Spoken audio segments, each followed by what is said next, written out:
All right. Let's get started here. Welcome back, friend. Come, pull up a chair, listen, hang out. Some good tunes. Gonna have some good hacking tonight, I think. The plan is to finish, well, I don't know, maybe we'll finish the tree tonight. Or at least the first pure version of it. That's kind of what I'm hoping for. How was your week? Tell me in chat. A lot of good stuff happening in the Haskell ecosystem lately. I was just noticing some posts from more well-typed Asura team-ups on finding memory fragmentation issues in your Haskell programs. That is... There we are. Some GHC debug action happening. This is a pretty cool post. Enjoyed this one. So maybe we'll be able to give this a bit of a stream, or a bit of love on the stream, a little bit down the road when we have kind of a working-ish system that we can benchmark stuff with. And see how well our index handles, because our index is probably going to live on the heap, and see how well it does with fragmentation. If there's anything to do about it, then that would be great. So that'll be fun. So I recommend checking out that blog post. It's a good one. Other good news in the Haskell ecosystem? Well, the foundation is finally elected, the board, the official first board, not the interim one. So that's pretty cool. Some really awesome people on there. If you haven't read any of Richard Eisenberg's stuff or seen any of his videos, I recommend checking those out. Always a good time. Of course, Ed Kmet, if you've been in the Haskell ecosystem for a while, he's pretty famous. Wrote a lot of stuff. Probably most famous for lenses. But amongst other things, like he's got a lot of libraries on there. We've run into a couple on the stream. Always kind of mind-blowing, but useful stuff.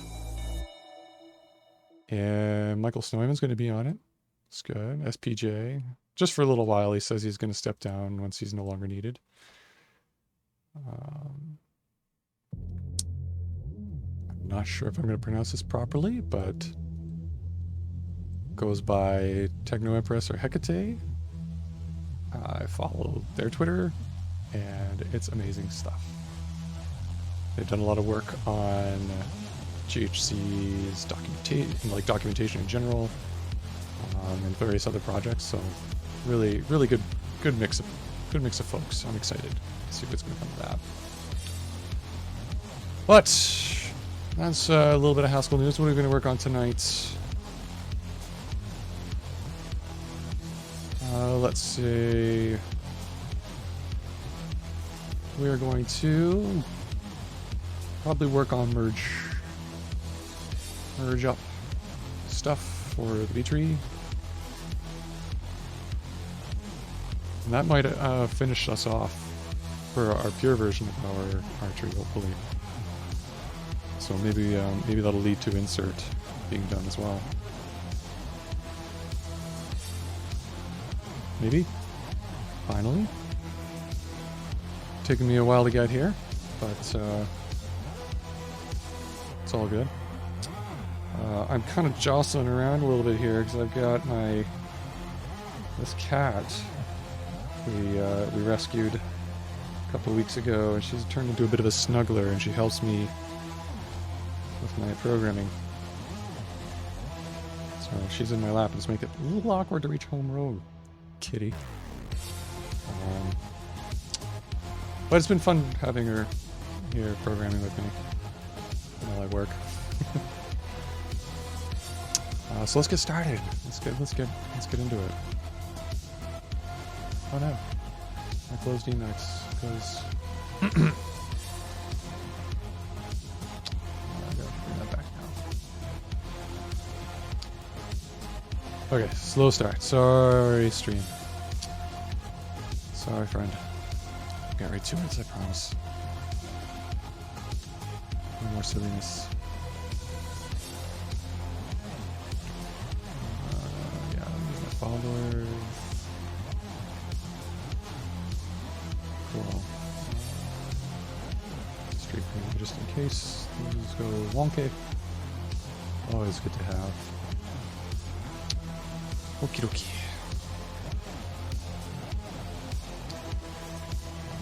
Let's go projects. Yes, Rosby. That's the one.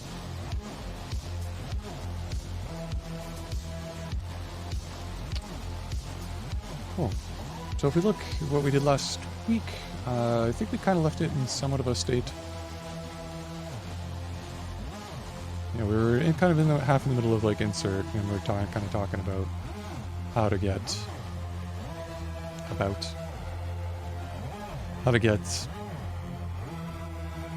insert with our merging stuff going. So let me get our good old fancy tests going. Fast. File watch.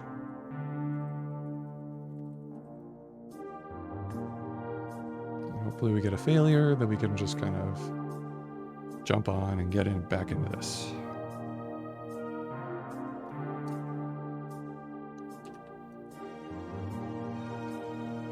Do.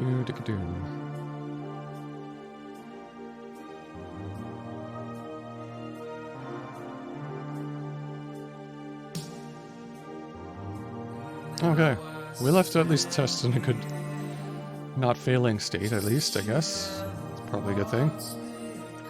So let's go look at the test file then for the server.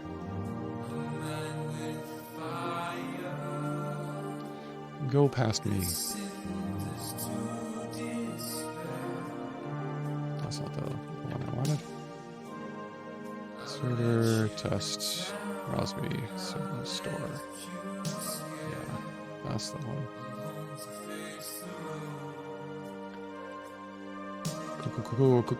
Cool.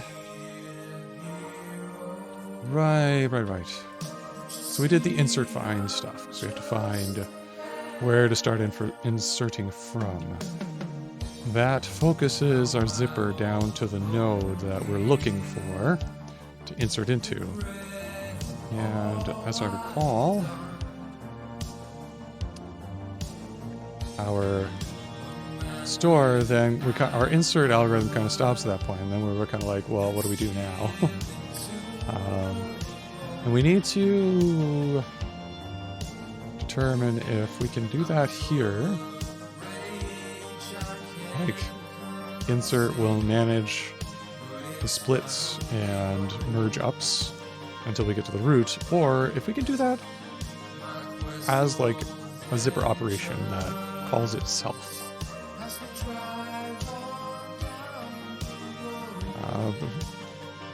The reason for that, I think, was because we were trying to get this combination of stuff to work nicely. And the reason why we have the passing test is probably because I just commented that out.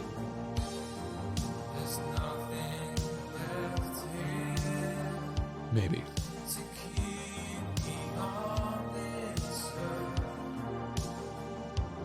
Although those are probably just old tests, so yeah.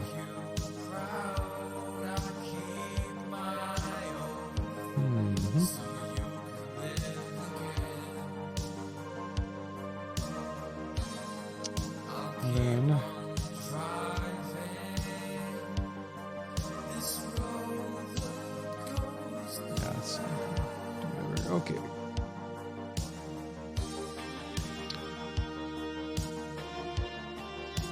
What could that look like?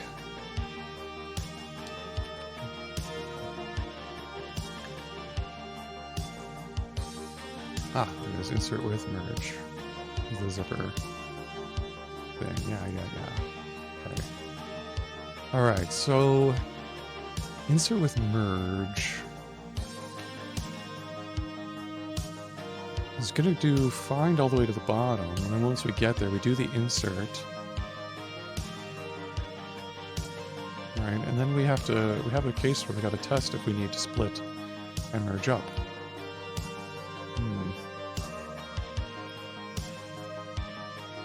I don't know if we can... I'm debating whether we should write this with... we should start with a test for this. If that's like the right way to do this. Something's got to at some point, though.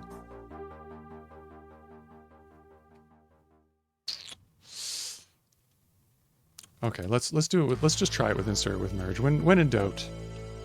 Alright, let's just write a test for this and see if we can make it work.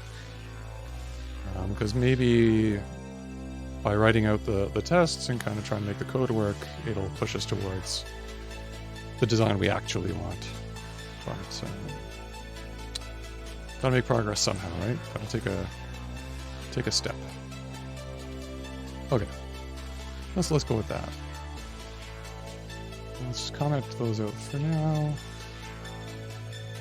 And do another zipper thing.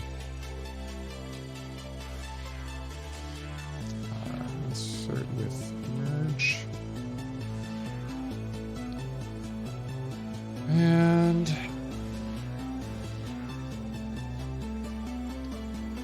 yeah, because then insert is basically just going to wrap it into a zipper. Probably just call insert with merge and unzip it. So let's do almost like these tests here, but for insert with merge. So just with zippers instead of the nodes themselves. So it should keep the insert the value in an empty root.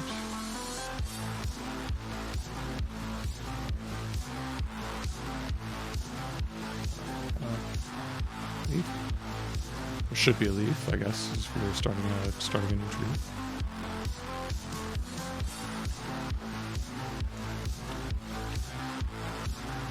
Should go back over these at some point and make sure these descriptions and the order of these tests kind of like make sense when you read them and describe what we just built. Anyways.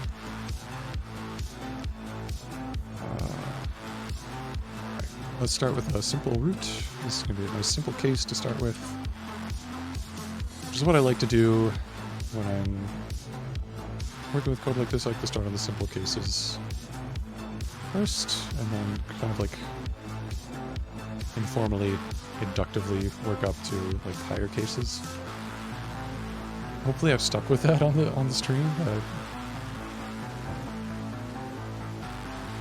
we have an empty, just a simple empty leaf. That should be good enough, just like the other tests, you know. Then,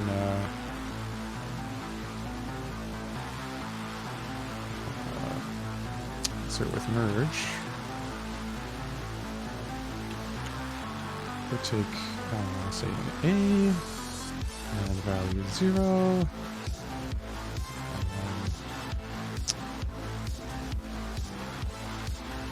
Zipper, root, that should be,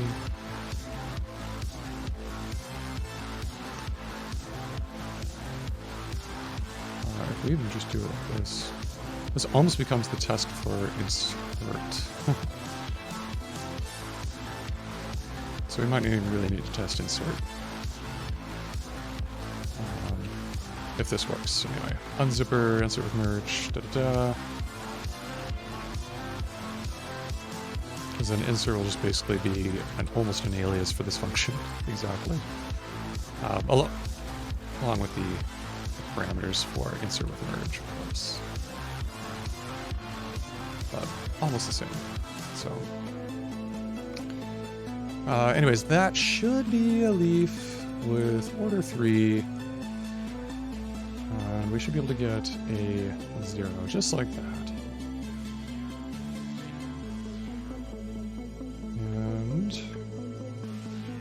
I force a rebuild of the tests, of course this should just error out with undefined.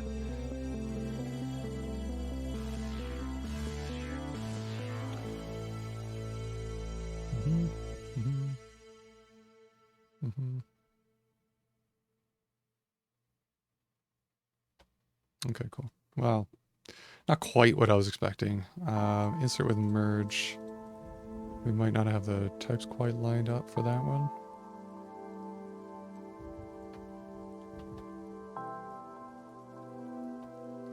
But we will figure this out.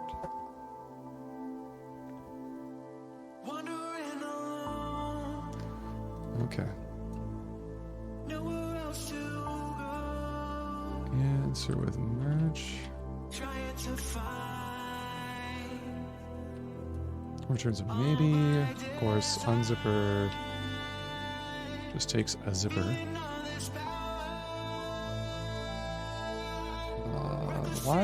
I don't know.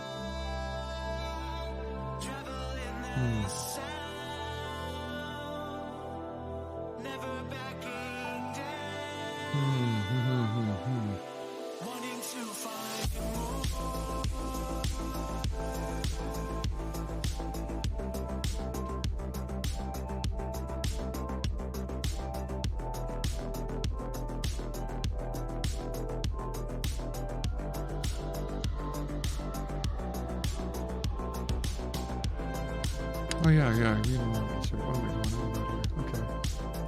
Yeah, the problem is that maybe, of course. When we unzipper the thing, right, we're taking just a raw zipper, not a maybe zipper. So,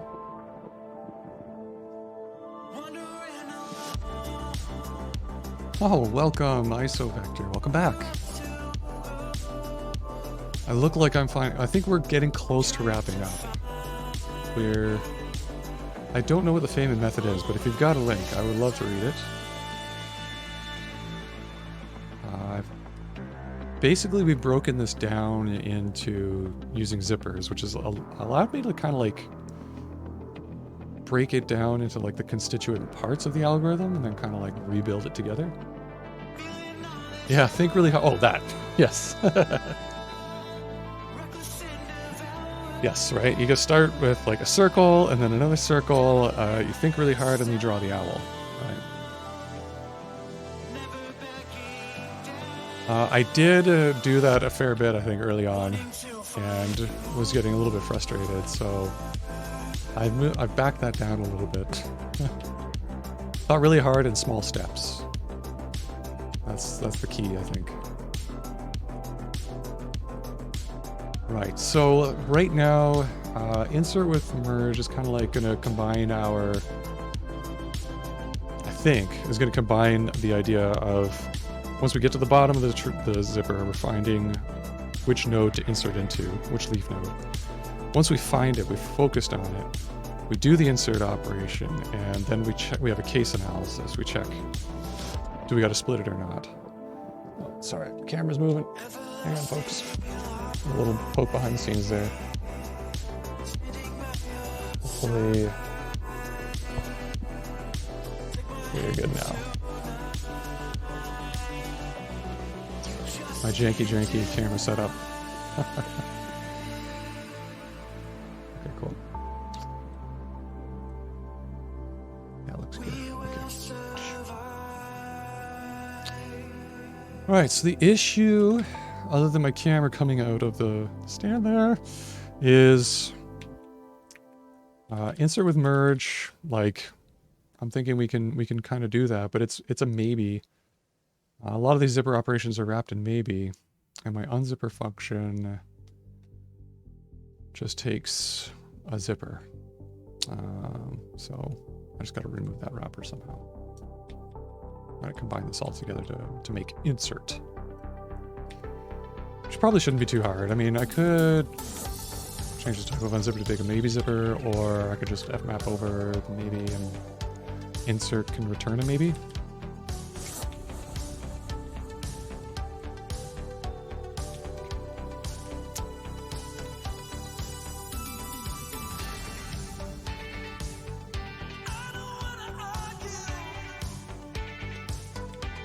does offend you greatly, does it? That can't be. Yes. Offends me greatly too. It should offend you. Anybody who's reading this code, this should be offensive. For sure. We should definitely take a pass over this once we've kind of got it correct. And we know it's working. Fix it up. And then take another pass. And then the next pass over it will be probably to add in a monad if we need to do this with mutable vectors in order to make it performant. But we won't know that until we do some benchmarking on it first. We won't know if we need to do like an impure version with IO with an immutable vectors until we benchmark this. It might be fine with pure vectors for an index. It might be okay. But we'll see.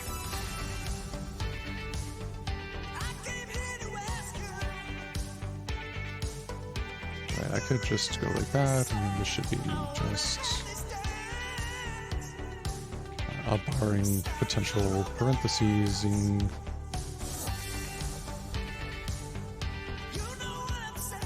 Yes, it is. We're getting very close, Sandy, to implementing the B tree. Hopefully, I'll turn it into a B+ tree before we're done, but we're very close to getting that part done.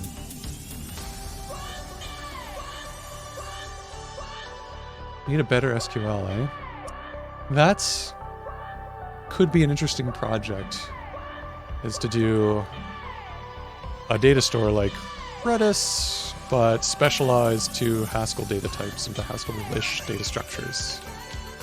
I know one thing we fight with at work a little bit, and people have been talking about online, is doing like encoding some types in a way in SQL that's performant and kind of natural to query.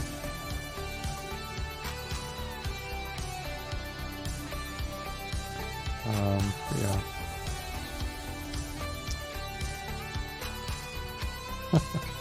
I actually really enjoy SQL for what it is. Like, the relational algebra is a pretty straightforward thing. It's all the extensions that kind of make it hard, DDLs and things like that. And all things we want to do with it, which not all of them are suitable. So, but yeah, like, for what it's worth, it's okay. Like, I really like it for a lot of things, but when it's not appropriate, it's not appropriate. Like, I don't know what else to say about it. Yeah, like encoding graphs, for example, like you have to encode them in a certain way, like adjacency lists or whatever. There are some data structures in Postgres that kind of let you get graphs. Directed acyclic graphs using... I forget the name of the data type, but there is one for it. It's a lot of work to maintain, though. But I know what you mean, like, graph databases, pretty good for that when you need those. But so much data is just tables. And projections on those tables. And relations.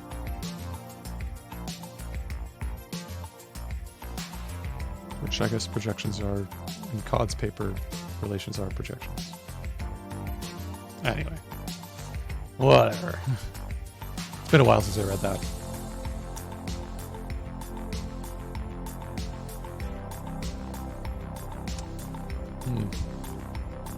Yeah, could be very interesting. There's a lot of I remember in the Lisp world there's some databases like that for Lispy type data structures and sort of serializing things in a way that's easy for the Lisp reader to just read in.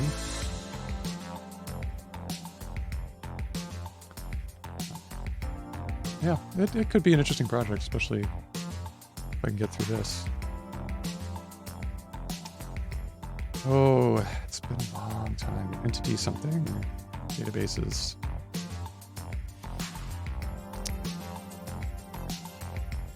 Entity something? Oh, now I'm thinking about it. I gotta look up. Nerd sniped.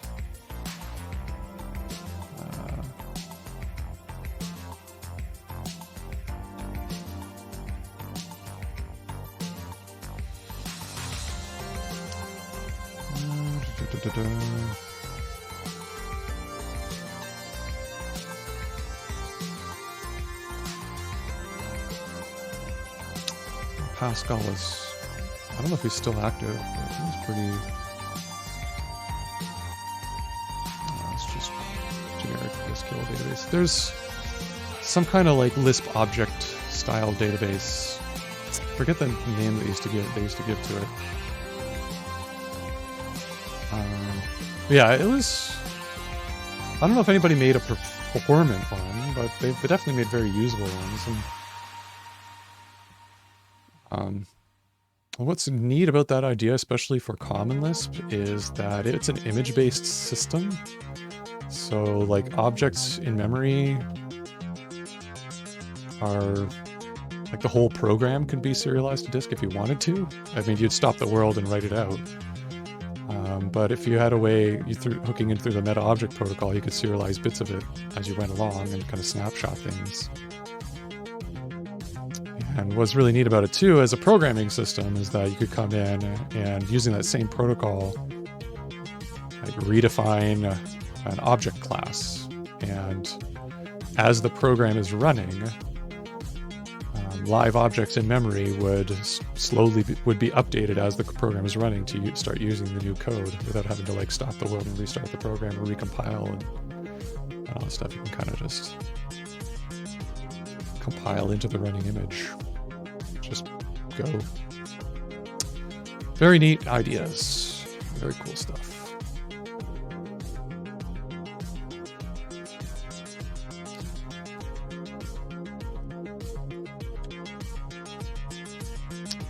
Yeah, something like object database or object entity database or entity persistence, something or other.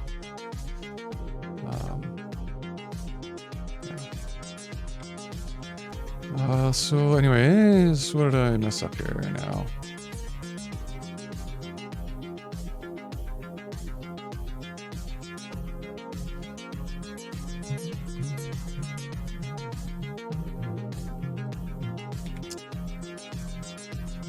Probably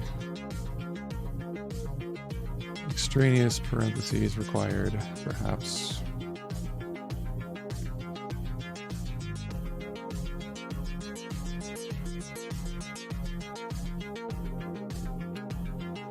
This is kind of the question I was thinking about in the back of my mind while I was working on this. Does insert need the maybe to be there? The only case I can imagine where this might be a thing, and I don't know if you as us as programmers using this library are going to care about, is if like you try to call insert with a key that already exists. Would be one case where it'd be like, well, I didn't actually insert anything with this new value because this key already exists. And then I got to thinking, well, maybe isn't a great type to use for that, because maybe you want to know that it was because the key already exists. So we should be using either or something. And then the other thing is, like, should be able to fail at all, right? Like, we could also just return the tree untouched.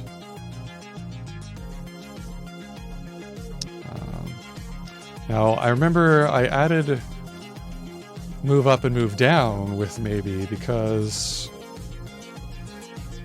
move down, for example, you have that case where you can't actually move down from leaves to anything else because the tree doesn't go any further. And similarly with unzip, it uses move up, which we get to the base case of nothing, so we just return the zipper back out, the tree back out of the zipper. We get to that base case, so that's when we hit the root. So the zipper move up also returns a maybe as well as it goes along. So, like, technically,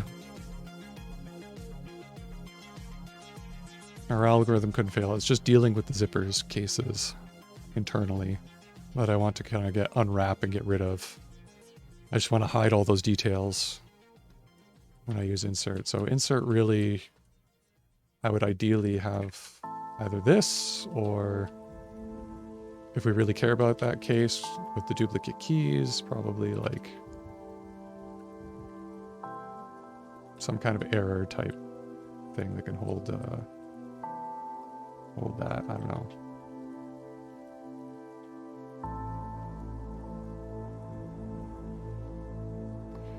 So that's the idea with that, even though that code doesn't work yet. So I'm just trying to do the insert with merge case right now, which is kind of like this zipper operation that we can combine with find. So we initially call find with our key and our value, and it focuses the zipper on the leaf node that should be inserted into. And then we pass that zipper to insert with merge, which is going to try to insert that value. And if it needs to do the kind of split and move up operations, it can do that recursively until we have no more split operations to do, and then it can just call. Maybe it can just call on zipper.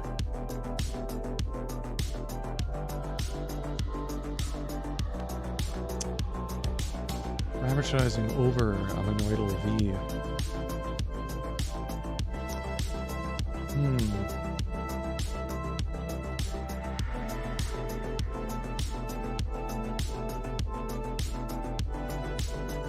Monoidal value, like,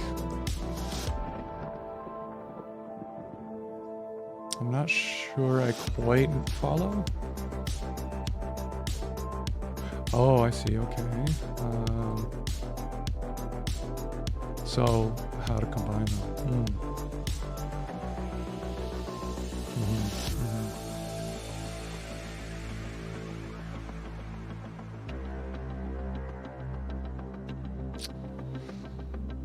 It's possible. Yeah, if this was a library, if I was going to publish this as a library, that's a good API for sure. Might still do that. Thanks for the suggestion.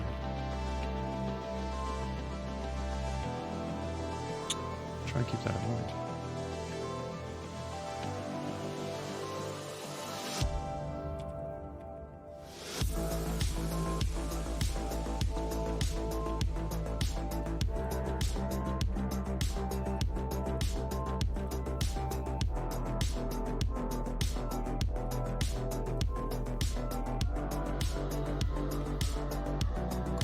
Thanks.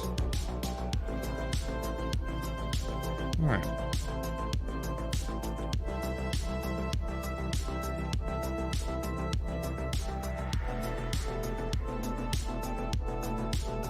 I don't know if that was the last build I did. It was good. I think that's good. So I just want to focus in on insert with merge for now.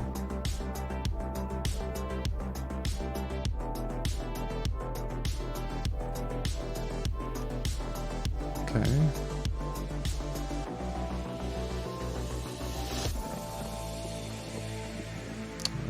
Did I change?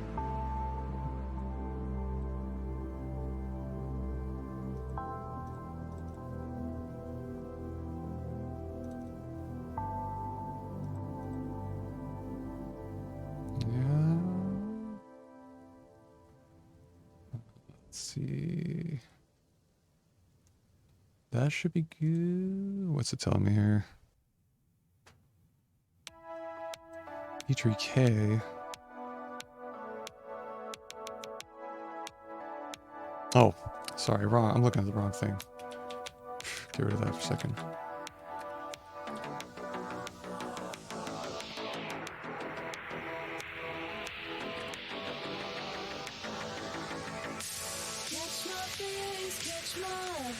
So what sort of things are you working on these days, Iso Vector? Still doing some Haskell stuff? Taking a break? What's going on?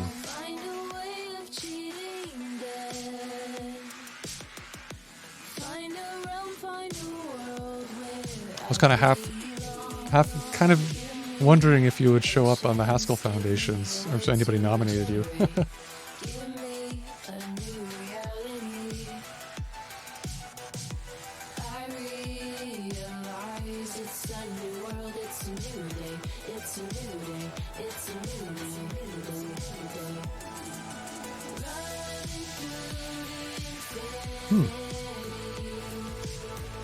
What is going on with Canadian case law, honestly?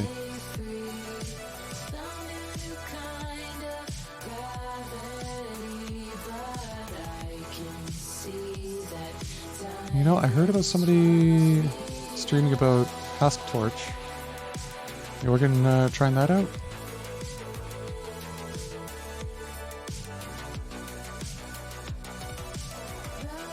Cool.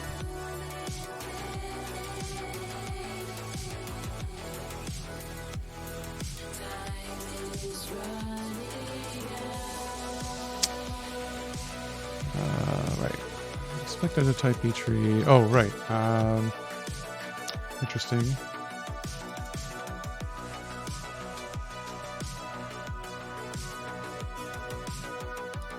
Why this expected a big type B tree?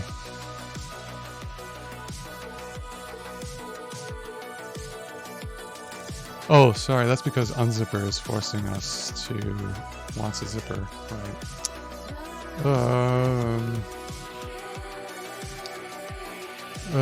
That's yeah. This is super uggo. I need to figure out the better way to do this.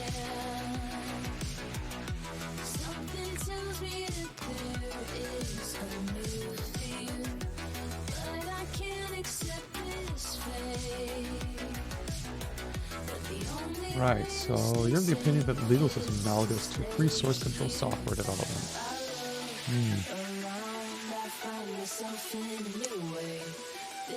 Interesting. Yeah, I don't...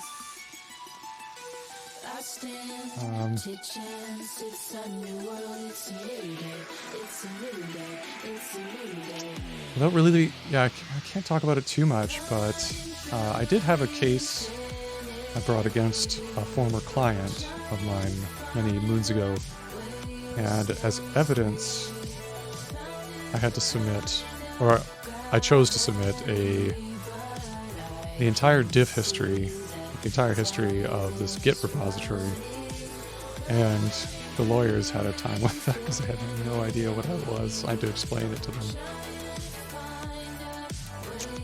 So that was fun. Good luck.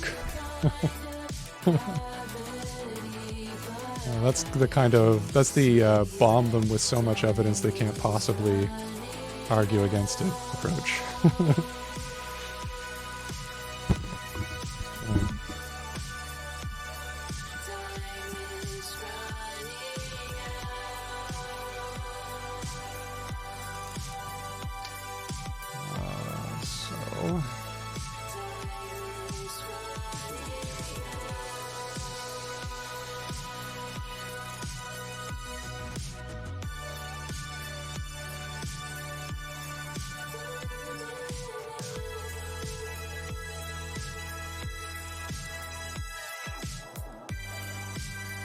Okay, that's more or less what I was expecting originally.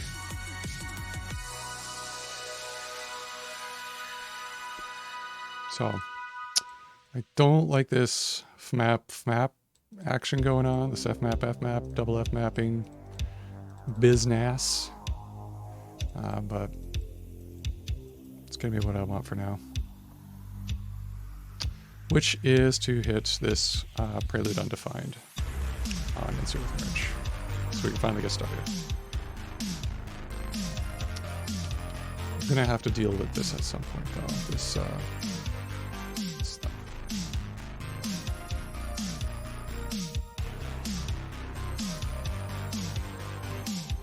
Yeah. Okay. So like I was saying, insert with merge, the first thing we have to do is find the node to insert into. So we have the find bit. We have zipper as our first argument, so let's pull out key and value here. Pass those to find. And in fact, they come in the same order. No, except for value, we just find it with key. Right, we got to do something with that.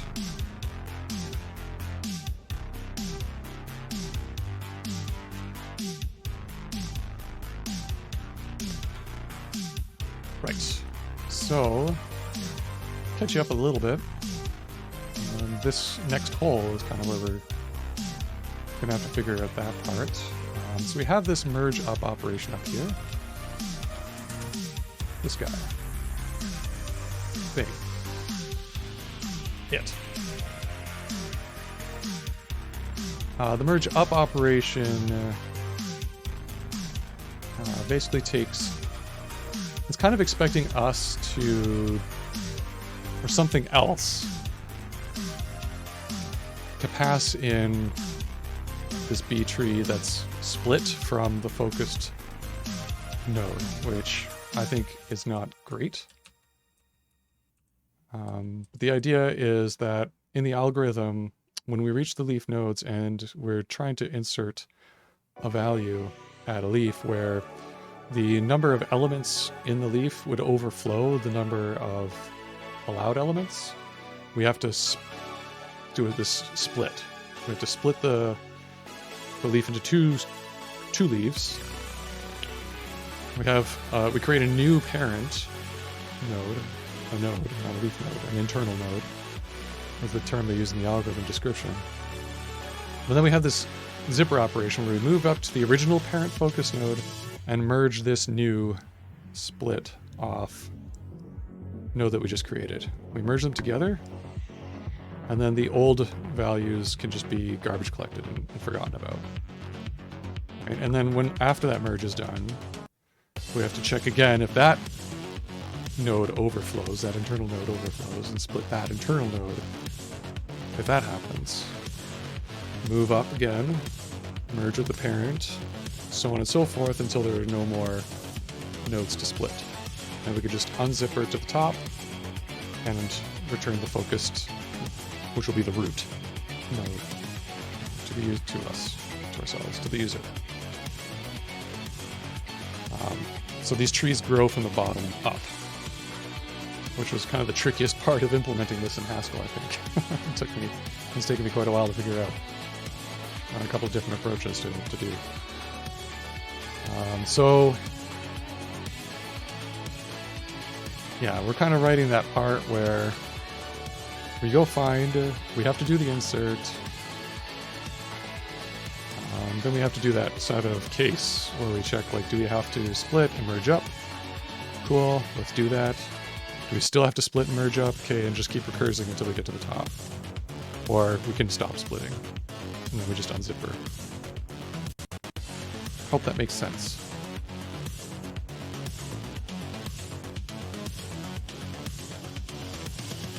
So in our simplest case, we have just an empty leaf. It should just turn a leaf. Once I can get that to work, we'll go to the obvious first case, where we do need to do a split and merge up operation. And then, yeah.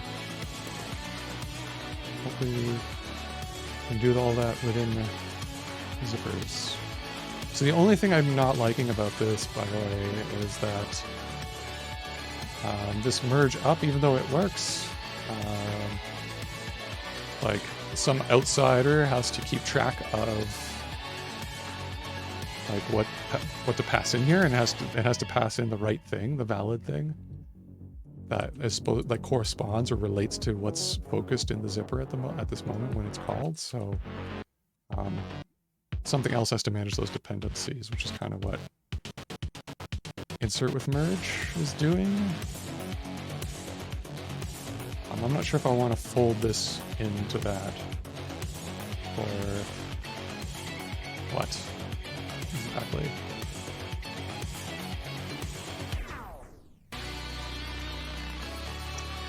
How that should be Because once we found the key, now we have a focused zipper where we need to insert the leaf. We have that operation already.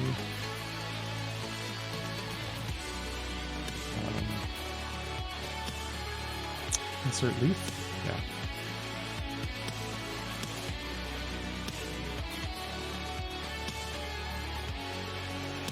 Alright, so it... Thanks, man. It was nice seeing you. Please drop by again another time. It's always great to have you on the stream. Chill. Peace.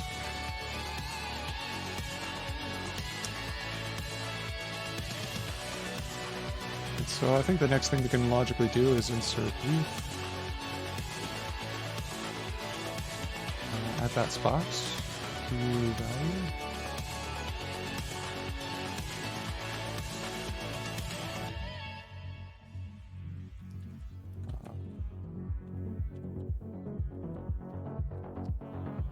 This is going to give me some problems because this is all maybe stuff.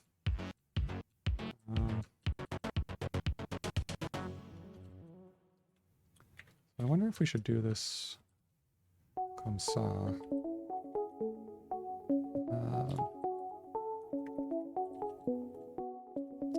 Insert leaf, focus leaf.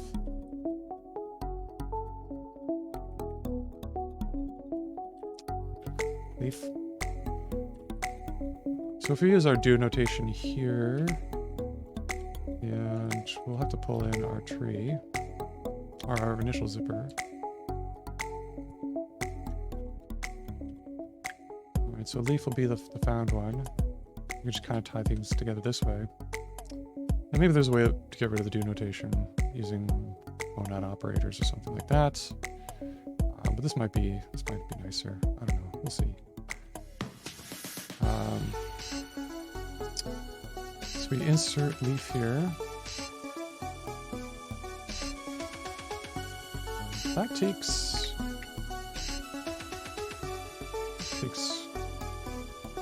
probably not a leaf. Apparently not a zipper.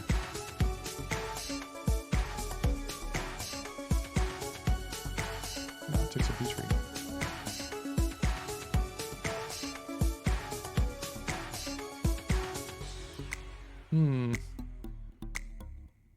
Okay. There's a little snag. Might need to fix that. So if we have insert leaf, then let's pretend as a maybe operation with a zipper. We get leaf prime. Then what do we have to do? We have to we have that case that I'm talking about. Do we need to merge up?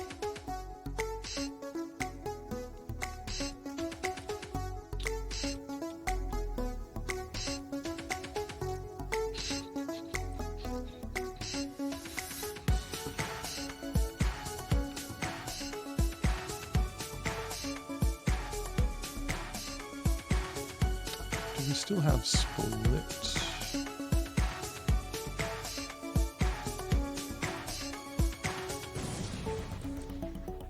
Okay, we don't have split. We got rid of it at some point. In the Great Cleansing. Okay. So if we get to this point,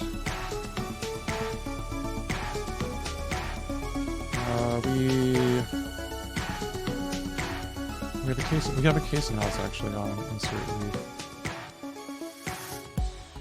I don't want to do it right then and there.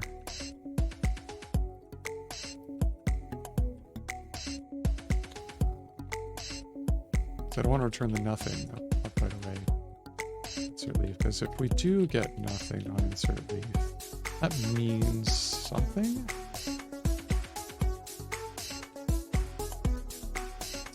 At this point, anyway. What does it mean when we get nothing on insert leaf? It means that we didn't get... we don't have enough space to insert into this leaf, and we need to do the split.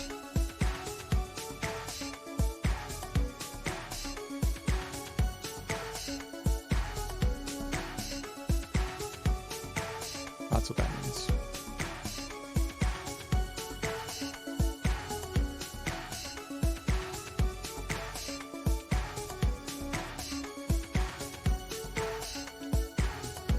If we were able to insert it, that's good. LF prime should be a zipper. And we should just be able to unzip the whole thing here. Except our unzipper operation returns a B tree right there.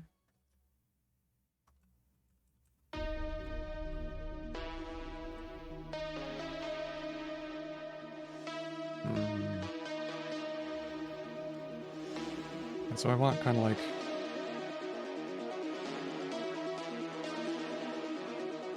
move the top almost, something like that.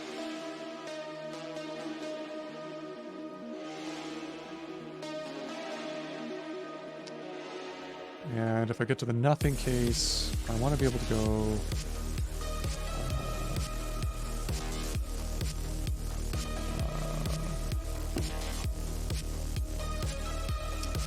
like split node.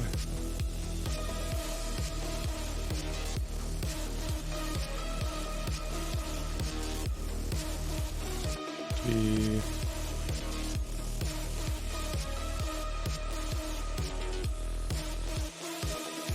this one, where we have now LF is going to be a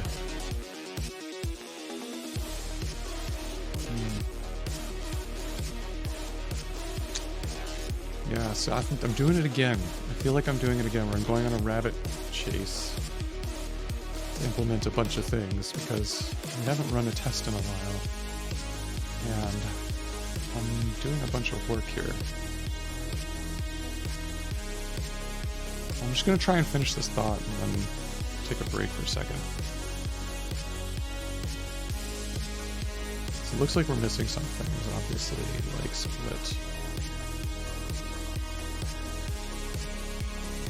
So I imagine if we have this split operation, what we're going to have to give it the key that we're trying to insert it. The value probably as well, and the currently focused zipper, which will be LF.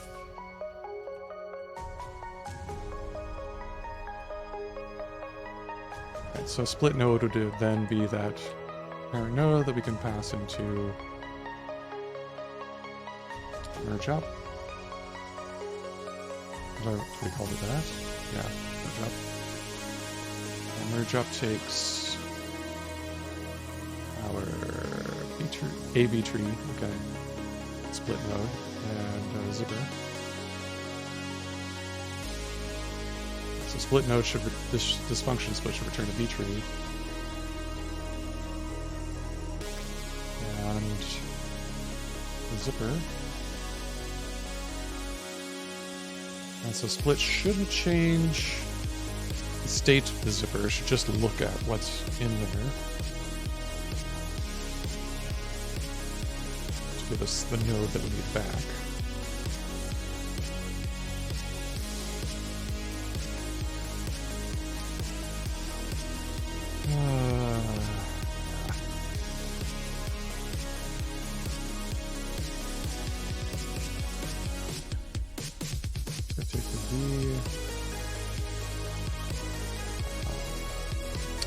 Zipper KV and return B tree KV.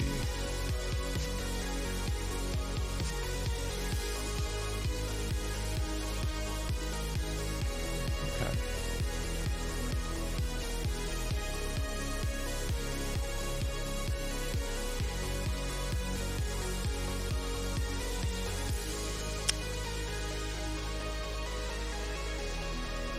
Good. Okay.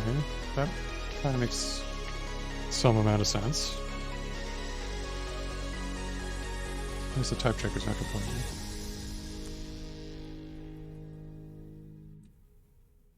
But that only merges up once.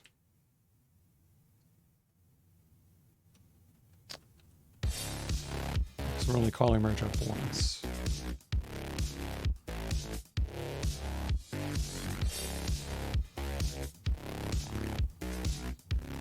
And we need to call merge up until there's nothing left to merge. So there's something else, some other kind of structure we need for that. Still.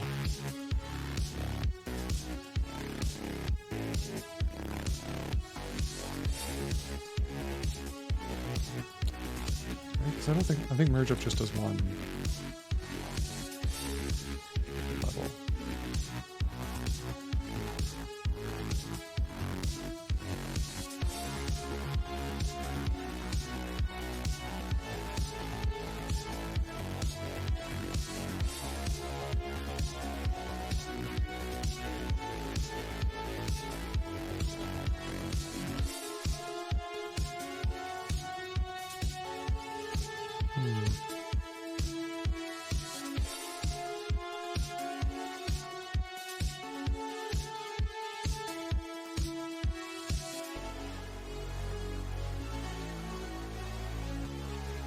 I wonder if we can modify merge up to do that work. We might have to update the spec on merge up to test that it can.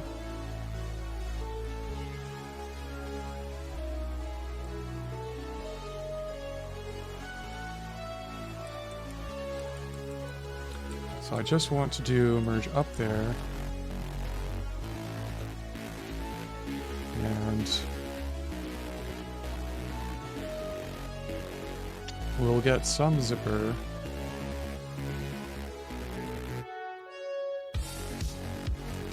from it. And then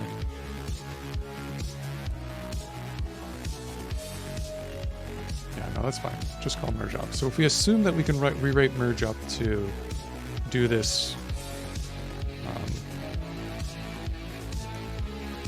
so it's going to have to like kind of constantly do this splitting stuff. So it's got to kind of share information with split node too, right? If we try to imagine what merge up would look like there, like it takes in as a parameter this node, but I wonder if it should do the split itself.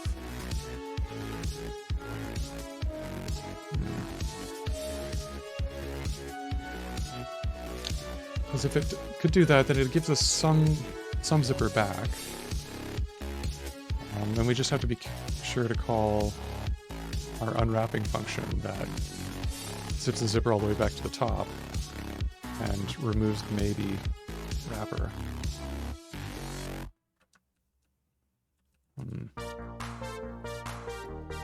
Okay. So that might need some work there, but it should be okay. Then in the just leave prime case, that basically means we've inserted it. And that's kind of what our test is testing here. So we should just be able to do that kind of... I'm guessing move to top is going to be our... like unzip to the top, or move to the top thing.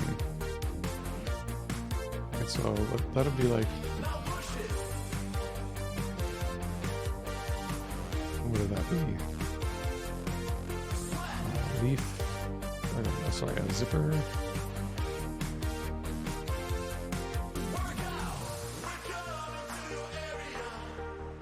I'd have to return a maybe zipper.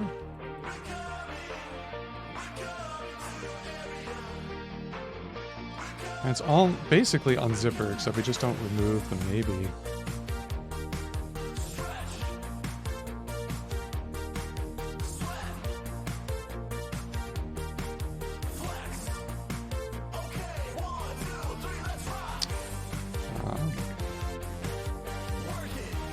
We could just write it like this.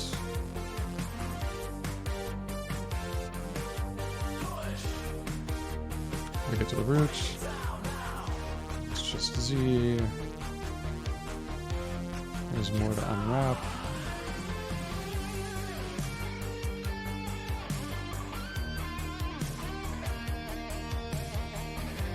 Kind of.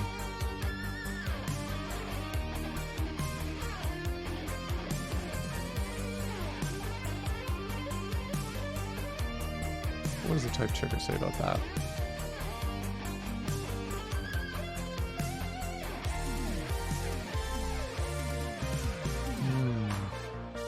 Great job. It's time to cool down. And don't forget to stay hydrated. I'm Ace Marino. Prime.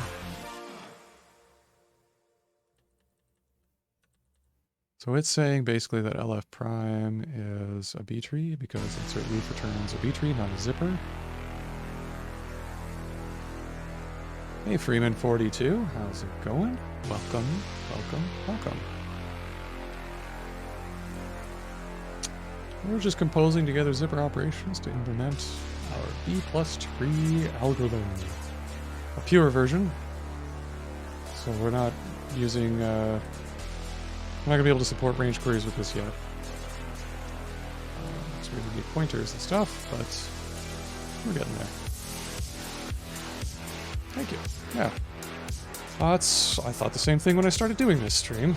I was like, there needs to be more of them. Because I want to see more Haskell streaming, so... You're welcome. Yeah, I like doing this, it's fun. I also work with it professionally, yes.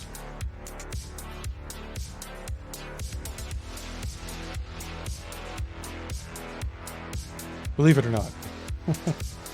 No, I do. I build web applications, though, mainly with it my day job. And then on this stream, we're building a database. A KeyValue data store, to be exact. Which is a little bit outside my wheelhouse. That's how you learn new things, right?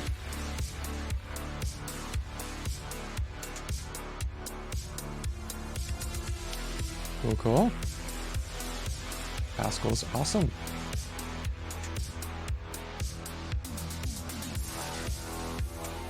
What sort of things are you using Haskell for in your own projects there?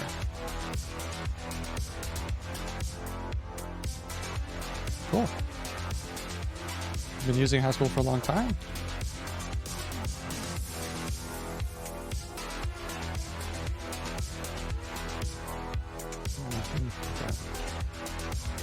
I almost want insert leaf to be a zipper operation, not just a B-tree operation.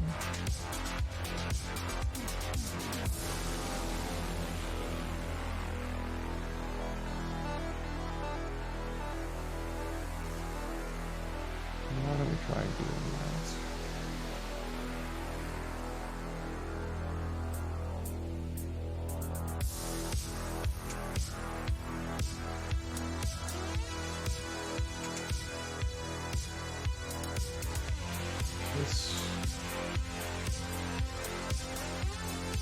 Tuple. We need to maintain C's. We don't need to change C's.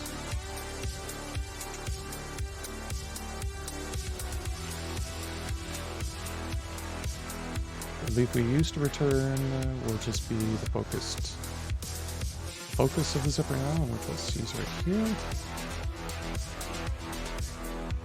And that's it. That type checks that.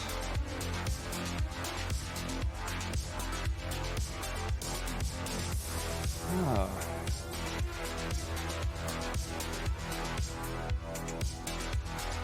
Right. C#, cool, cool. Yeah, the tooling in C# is super nice. What I find interesting about the newer versions of some of the stuff they're adding to C# now are things like algebraic data types, I think, if I'm not mistaken, and pattern matching. Even support for removing null, if I'm not mistaken. So it's getting very... They're bringing in some of the functional stuff. Yeah, it's probably not quite as expressive. Like, probably missing higher kind of types and kinds and stuff like that.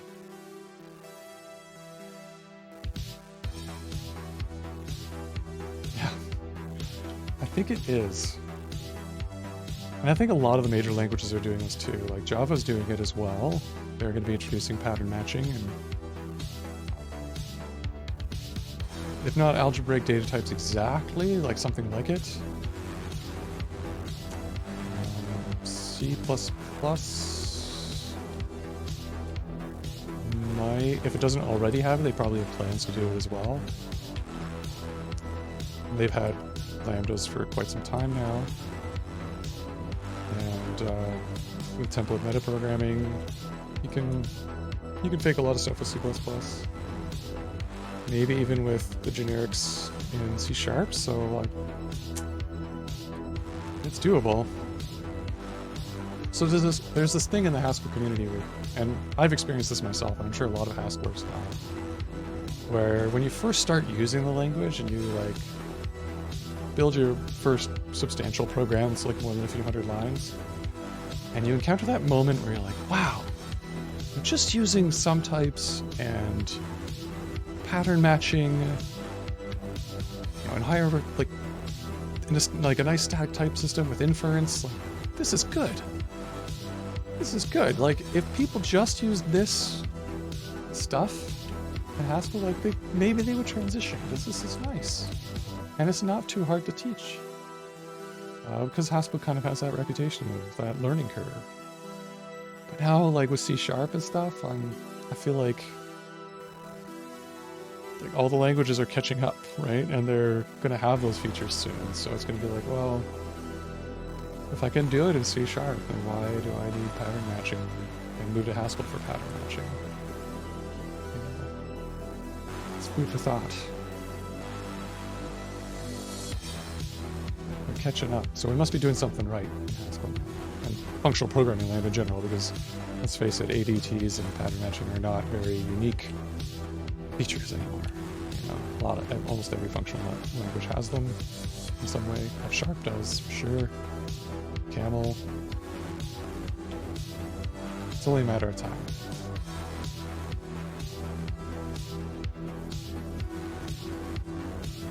Yeah. I think there's a reason for that. A lot of reasons for that, probably. It's probably a complicated situation.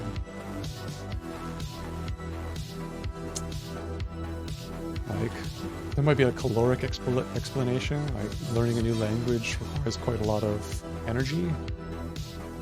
And if we can avoid energy expenditure, we will. Naturally. Otherwise we face detrimental mental health side effects. If we're not careful about it and we're intentional about it, and we've made up our mind about changing these things. So I can see why people who like inherit a Haskell codebase and are forced to do it don't have a good time.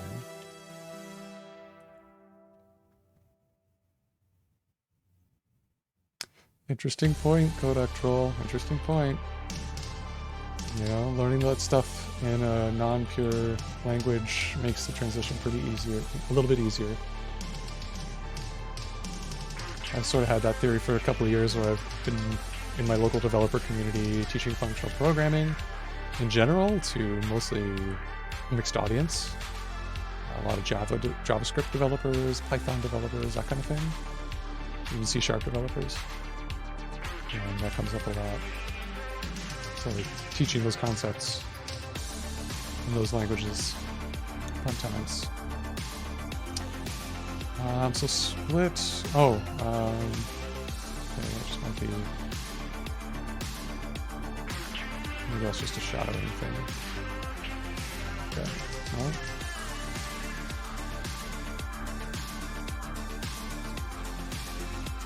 Okay, yeah.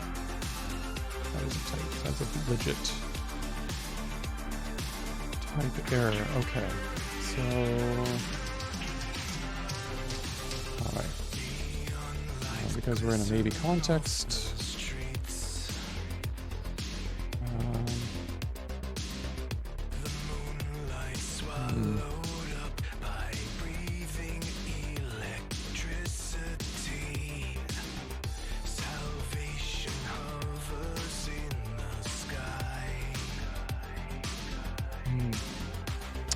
Actually, maybe you're onto something, GHC. If we do this as a maybe, we might be getting into a nesting situation here.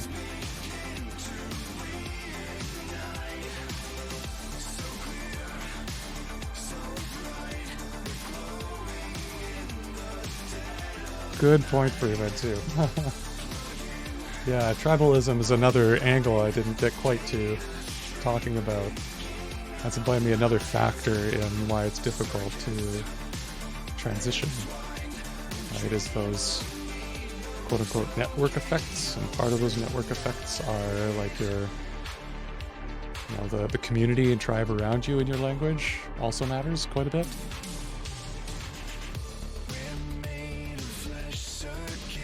Of course.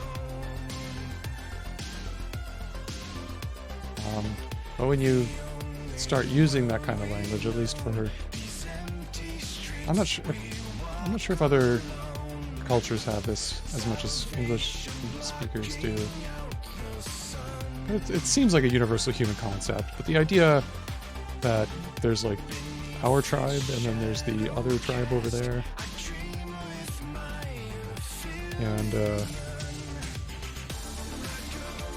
yeah. Becoming a member of that tribe over there is risky. Requires a lot of energy, a lot of risk, giving up a lot of that. You feel like you're giving up a lot of that knowledge, which I think was probably the hardest part for me when I was transitioning and learning Haskell. Because I've been a programmer for a bloody long time, and starting a language like Haskell, I felt like I had to start from zero and pretend I didn't know anything, which is kind of frustrating because psychologically, the knowledge I have, I know how to, for example, do logging, right? I know how to write an application, and I know why I want logging. So I just want to add logging to my application, and this is something I struggled with in one of my early projects when I was just kind of figuring out monads and transformers. I figured enough about Haskell to be dangerous, but then I was like, okay, well, it's time to add logging to my application now. And I had to pull in all of this knowledge about transformers that I didn't have in order to integrate these libraries I was using. And it was a very frustrating experience because it's like, this is taking me forever. I know how to do logging. Why is it so hard in Haskell? And that's the tribe transition process, right? And the risk we take. Starting from ground zero as like a beginner programmer again. Okay, so the only thing here we're getting is agree. Insert move. Okay.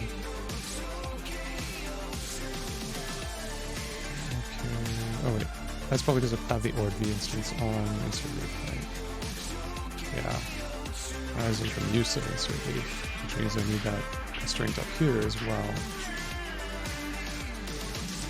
It's probably this way. Stuff, values and splitting things. Okay, so that all type checks now. So assuming we're right about the meaning of these functions and we implement them correctly according to that, then I think insert merge will probably end up working. This works sometimes. This way of approaching programming in Haskell.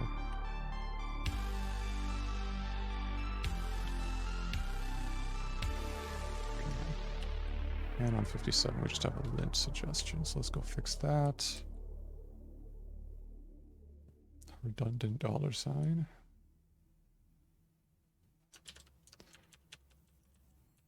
Just copy, paste it over then.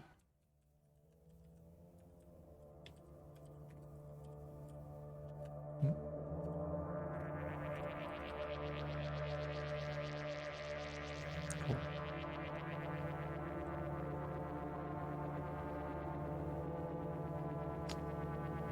You both make good points, you know. So one way, I guess, there's probably lots of ways to see if you can convince someone to join your tribe and take that risk. And one of them would be maybe to, you know, be like, look, functors aren't so scary. You can implement them in the language you know already. We have them in Haskell, but they don't require quite as much ceremony and boilerplate to use. And because of the way type classes work too, like you're guaranteed some things that you have to kind of be more disciplined about when implementing the new code base in C#, for example.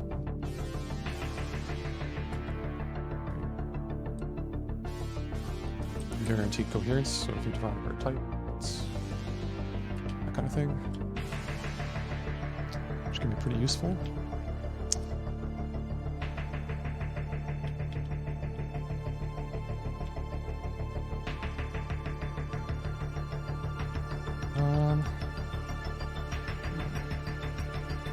So you also mentioned, Freeman, that you're doing this kind of on your own. Have you tried introducing it into your work at all, or just for your side projects?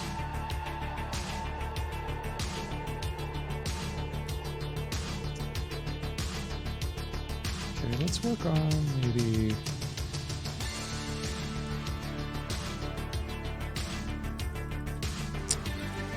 split.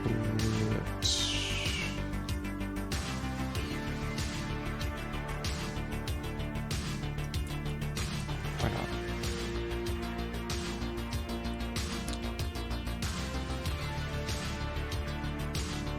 Okay, so what I'm going to do then is I'm just going to go to B-tree spec. I'm going to kind of... I think we jumped a little bit ahead of the thing here. A bit ahead of ourselves. So I'm going to do split. Or split zipper operation.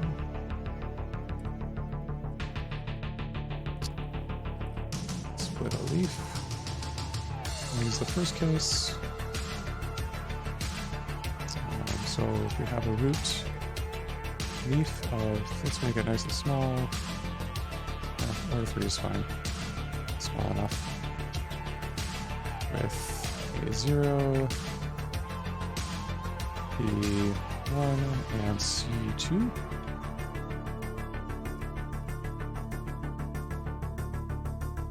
Then, if we call our... Well, we're calling a split parent right now, but I'll write a better name for it.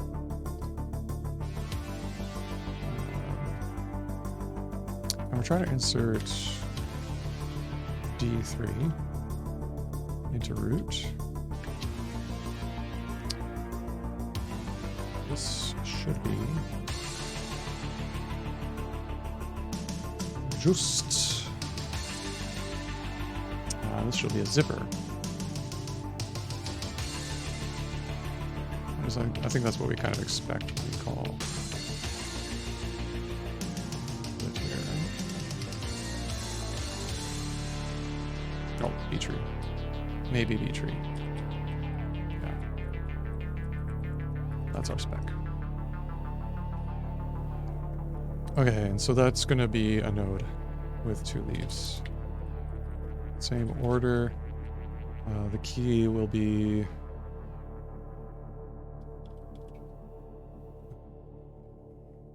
C. And the child's will have a leaf. Order 3. And a leaf. Order 3. And this will be a 0. B 1.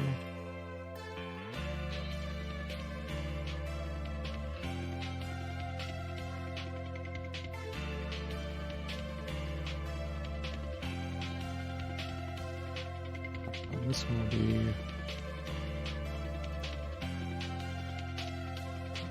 C2 and the 3.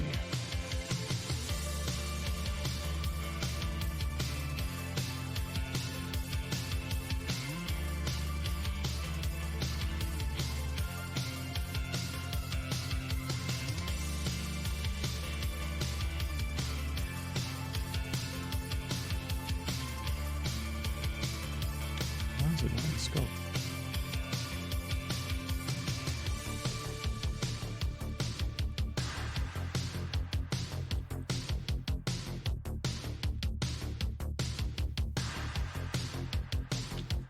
Range. That should be. That just might be. Yeah, that might not be actual type. Let's just try compiling it and running it.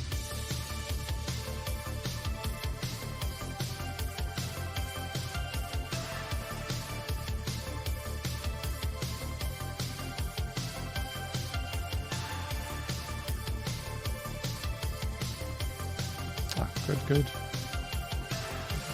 Yeah, it's just this second one needs to be viewed up from list.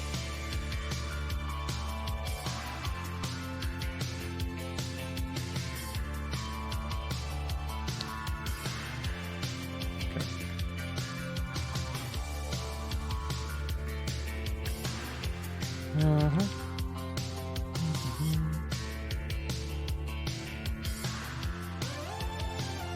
Nice, we have Vita from list as well, isn't it? Vita singleton.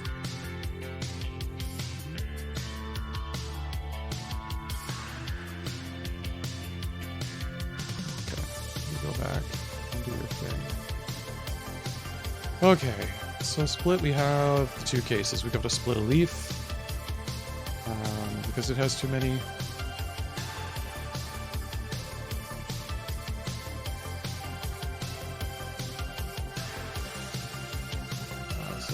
The value.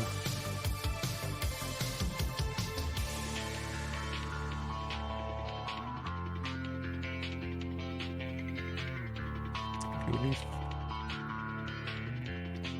We don't. We might care about the order. Leaf constructor with keys. Child's our values. These. And then the breadcrumbs.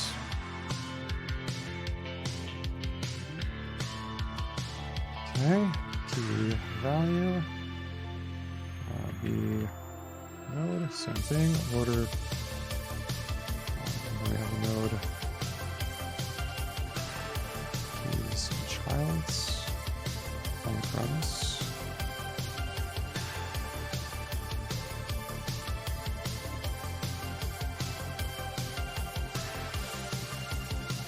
Okay.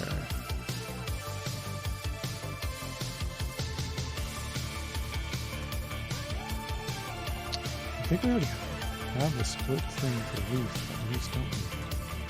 Well, we did, anyway. Right off this time. So we might have to re-implement it again. It's not going to be too much of a problem, hopefully.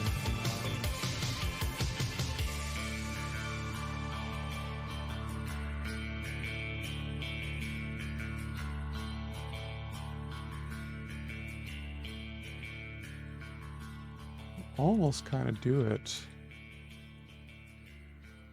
here with this in this merge up operation. This is kind of the the formula we want for that. Almost exactly.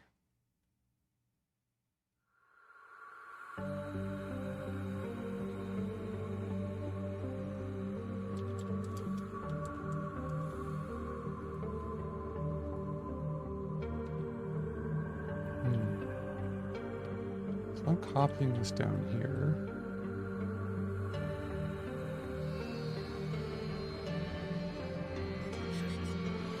Didn't quite work because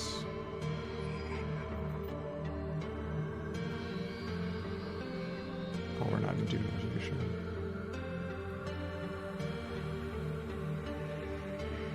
Child's though, index. I think the only kind of the things we're missing here are key, child keys.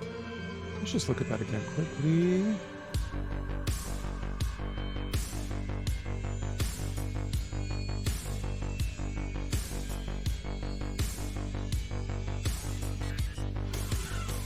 Good job, yeah. Right, because we're getting index keys and stuff from the grum.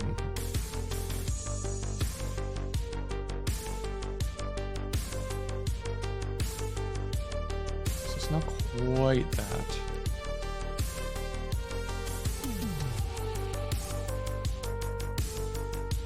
It's going to be, I feel like it's going to be something similar. Anyway, okay, so when we're splitting a leaf, we need to, actually let me just keep that here, just comment it out, so I don't have to jump around so much. We need to,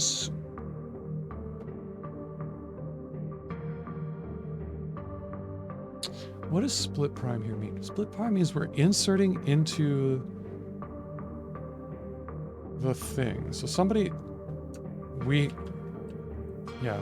going to insert this key and value and we want to split it out. We know that it's going to overflow the node, the leaf focused on it, this node, this order here.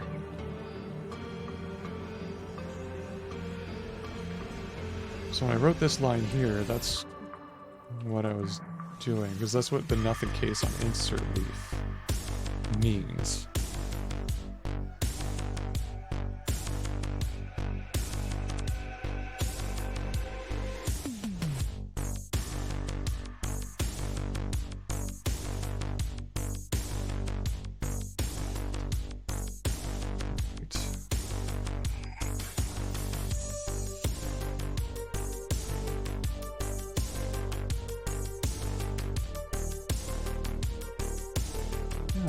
Still kind of like thinking in the back of my mind that I really just want to be like, you know, if needs split,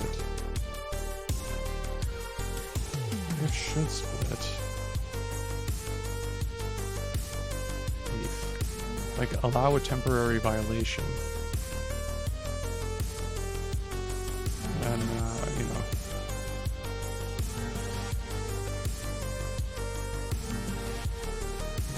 Split merge up. Do the merge up. Else unzip. Remove the top. I want something like that.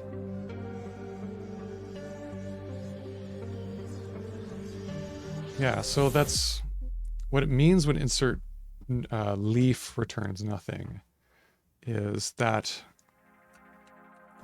the order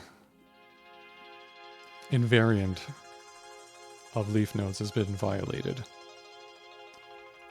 Right, if we look back at insert leaf, right, we have a guard here. That guard is our invariant.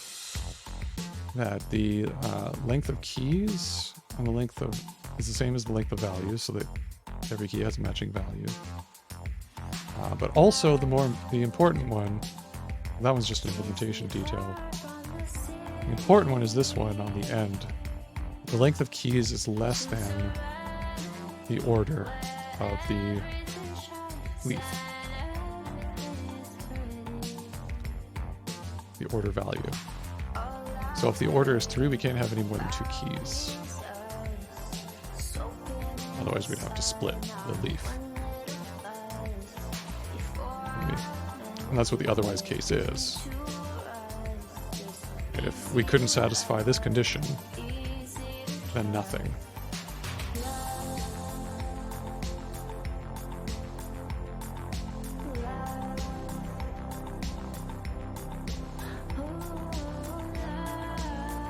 Alright, and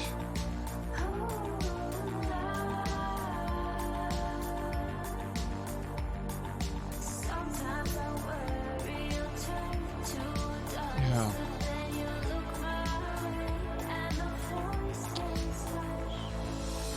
So what we're doing when we return nothing on insert leave is that we're saying, well, I can't.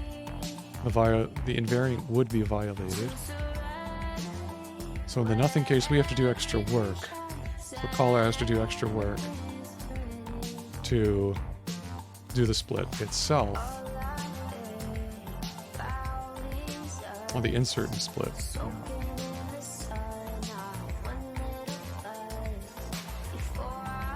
So I'm wondering if we should relax that restriction, and will we get a better algorithm out of it?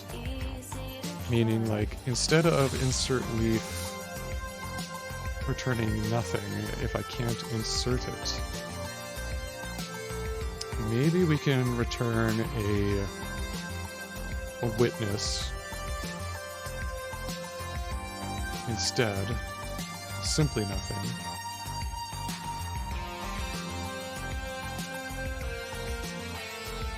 Like, I wonder if instead of nothing just, we could have like overflow.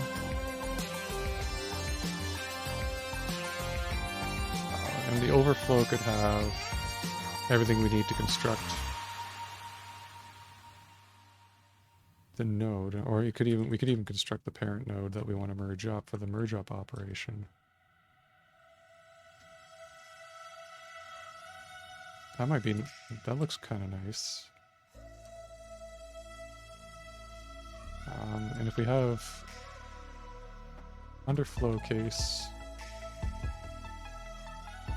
that means we were able to insert it, the invariant wasn't violated. I kind of like that.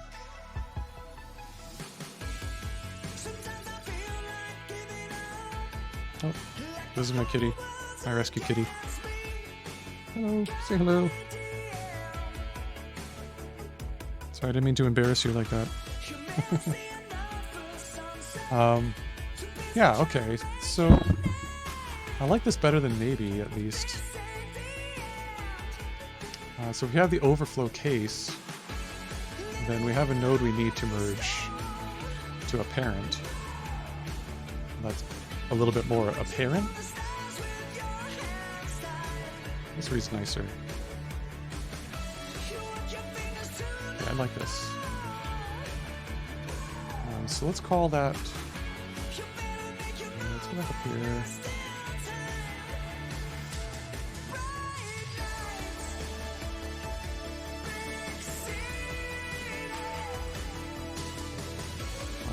Insert results.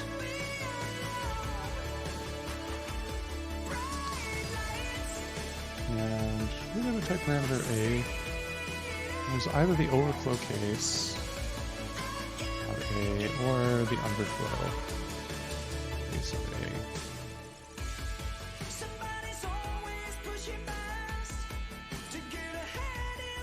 That's not how you define a Haskell data type. You should know that by now.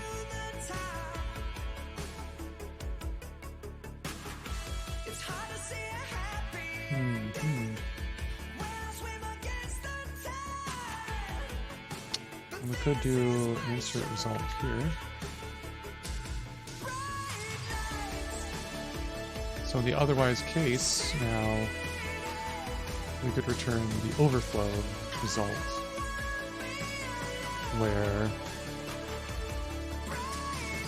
We know that the leaf is the invariant is violated. With that leaf, we have to do something with it. Split it and merge up.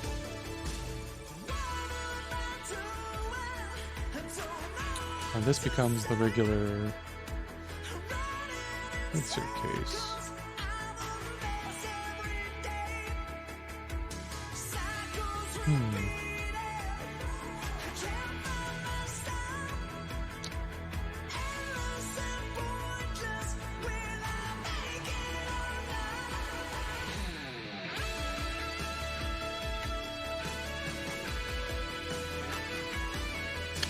Although we wanted the overflow case to return the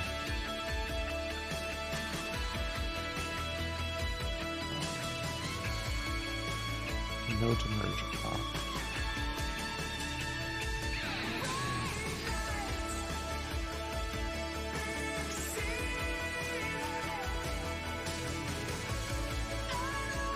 What do we need to do there?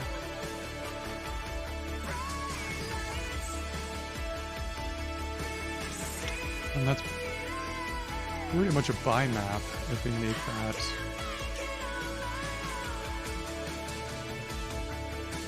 Yeah.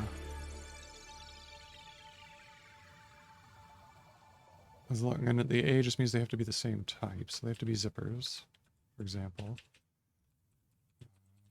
Which merge up is cool with, move to top is cool with, and we may even be able to implement this as bimap. And that would make this a single statement even.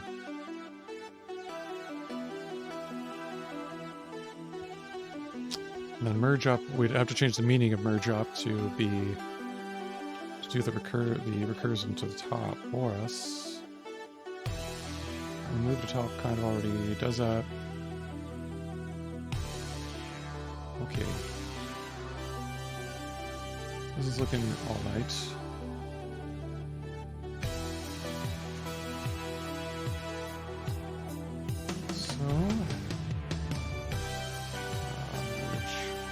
Itself.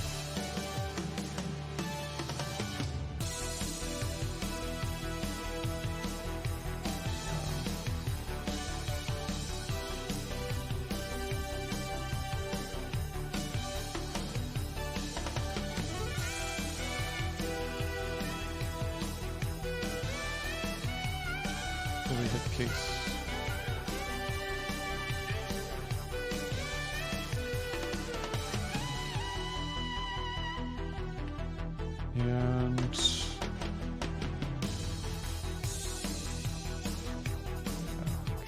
Cool.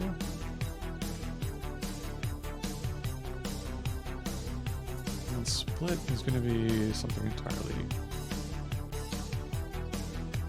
different. And I think it'll slot into the right place. Let's leave that under 5 now since we're not working on that part.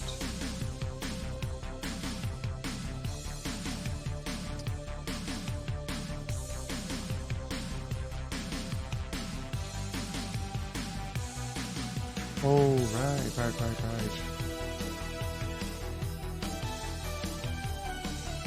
There's one more case we're missing from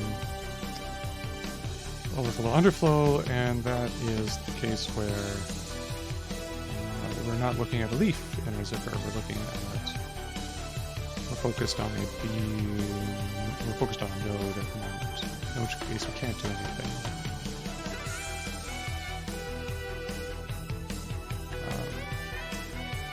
So that would be sort of like nothing.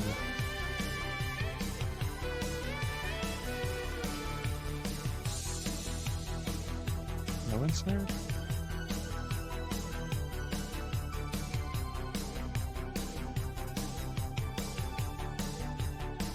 That's actually kind of a good catch. Because nothing was kind of doing double duty there in this function, wasn't it? It was doing duty as both, meaning hey, you tried to insert into the leaf, and you violated the invariant, and it was also saying, hey, you tried to insert into something you couldn't insert into directly.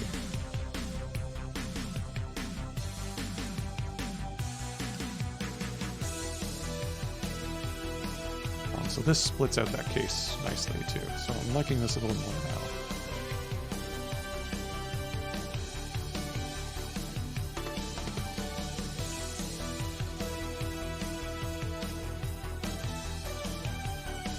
Why don't we document that quickly?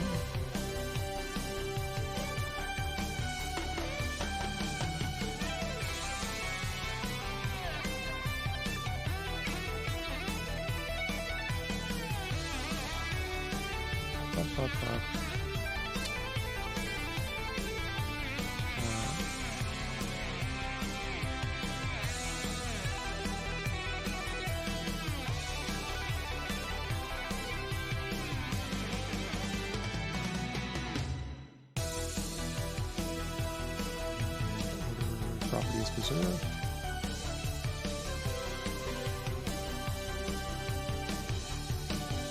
And the case there.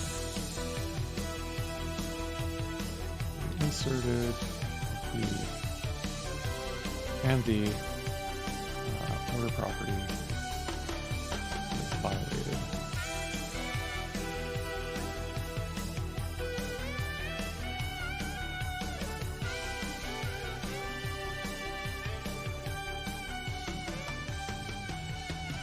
Okay.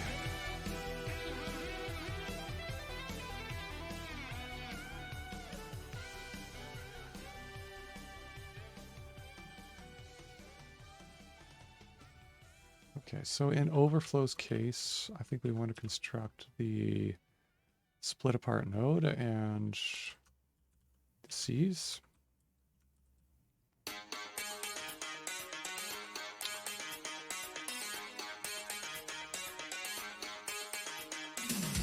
Split node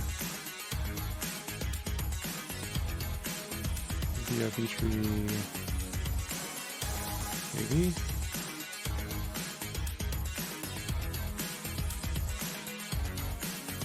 I think that's fine. That could work.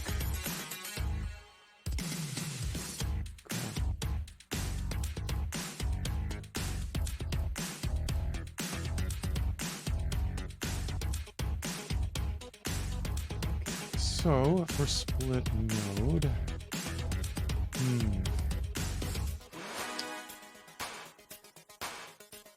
insert key.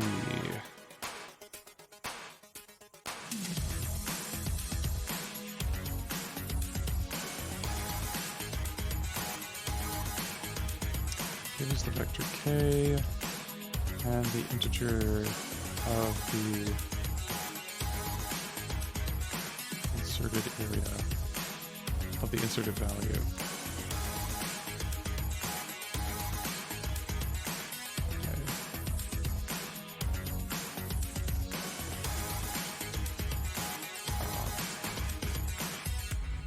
That's good.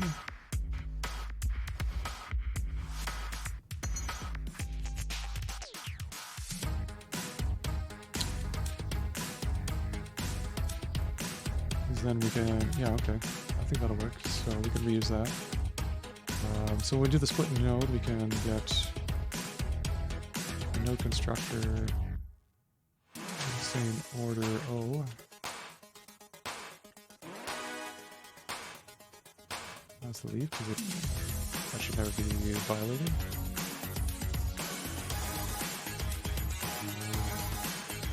We need to give. So actually, we'll probably take a let behind to do.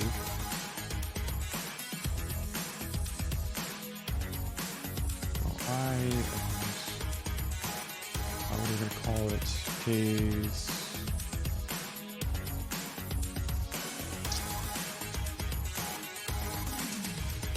Oh wait a second. Wait. Split node's going to be the parent. It's going to be.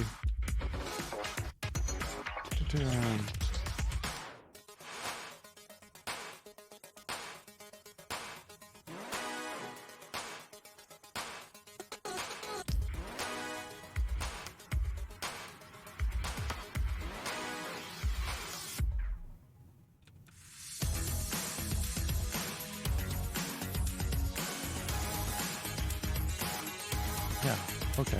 Yeah. It's going to be like this. Okay, cool. I like it. Okay. So split node then, we get from merging keys. Oh, partition.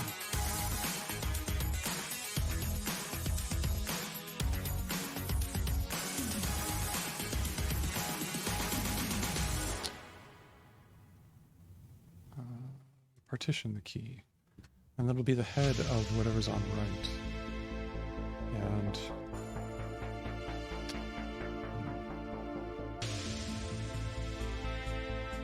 And I think it would be safe to take the head of the right, because the order property would guarantee that we have at least a non-empty vector.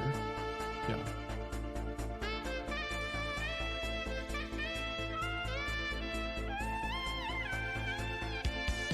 Keys, right keys.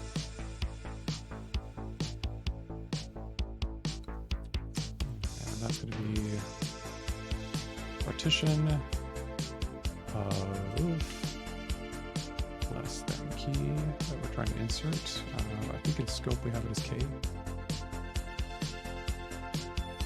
In K's. We need a couple more things. We need the values as well. And how are we going to get the values split so they match left and right?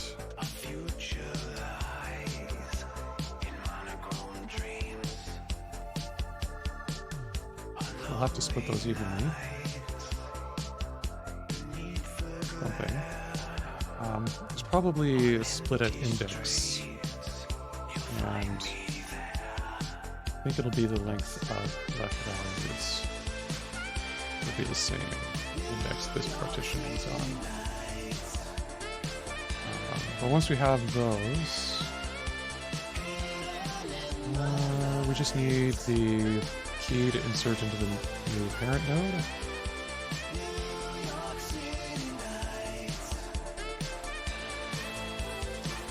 Prime. And it's going to be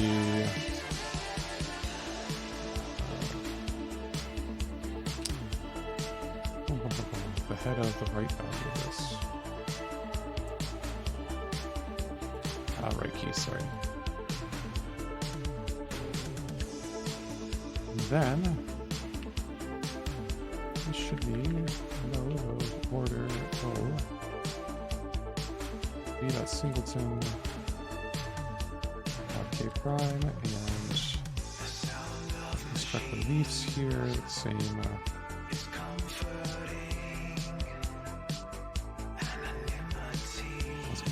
Repeating that. Oh, we have a lowercase order. Whatever. That'll be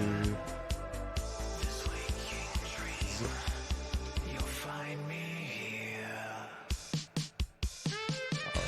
Left keys, left values.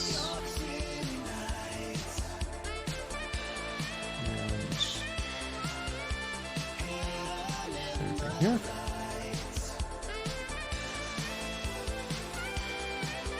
So right keys. And right values.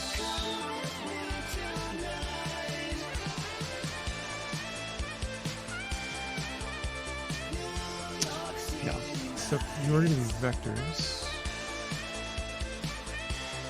You don't know that you're going to be vectors. I think there's a v.zip.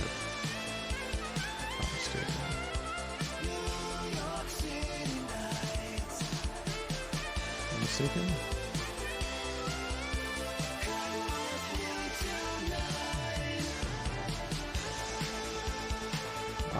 Right. Our leaf constructor wants those to be made it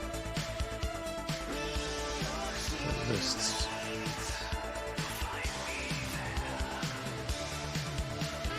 In which case, we could just use skip the smart constructor here and just use it directly. We don't need the zip operation. leaf. It'll just be leaf.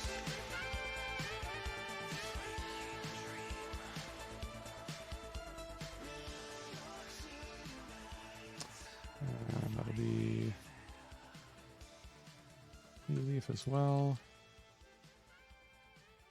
Just leaf there. Okay.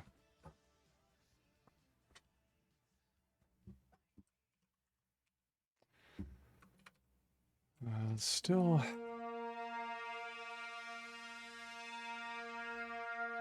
That wants to be a vector, not a list. Yes.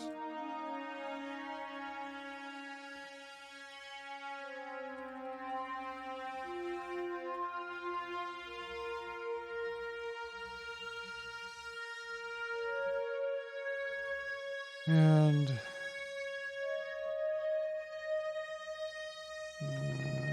yeah, we're getting. So we have to pass those in explicitly.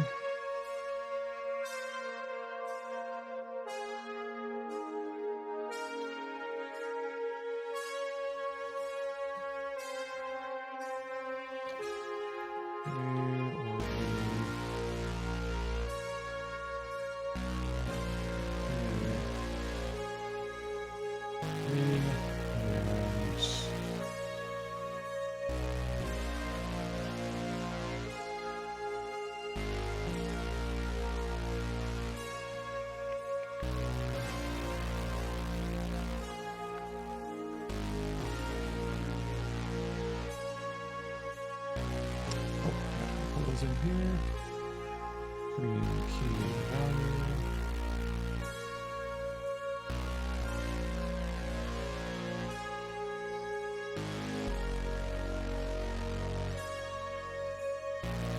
Might need to pull that in scope too.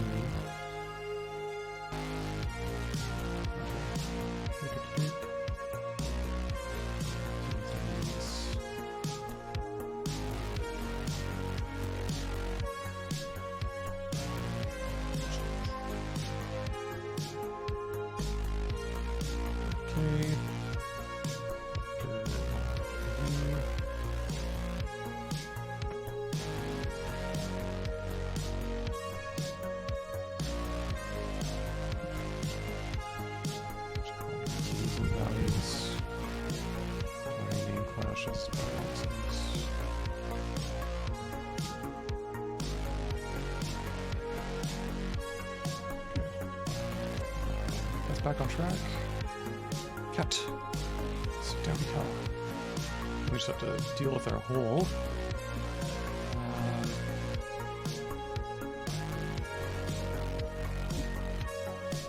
Let's put at. Length. Left keys. We have to use values. We haven't used that yet.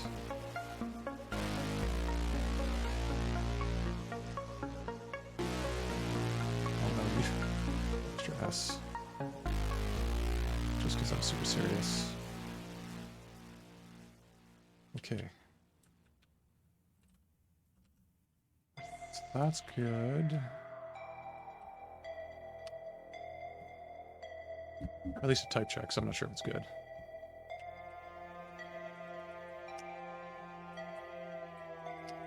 Okay, and merge up now. Back into our insert with merge here. Because node in this scope is not the right thing. It's our smart constructor.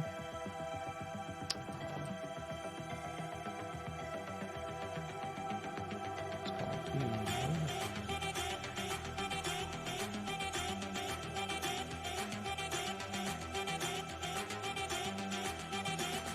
Right, and it wants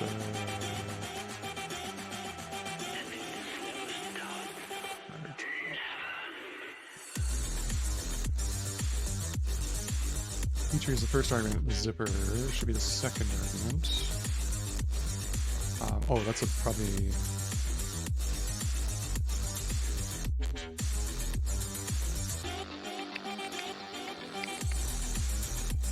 Zipper? Or did I?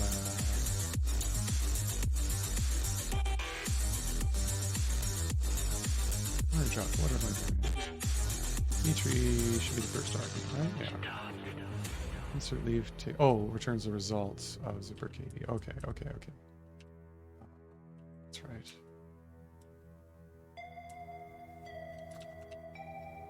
And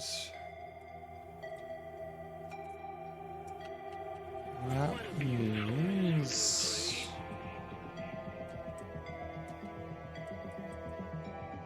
we've already overflow's wrong. We need A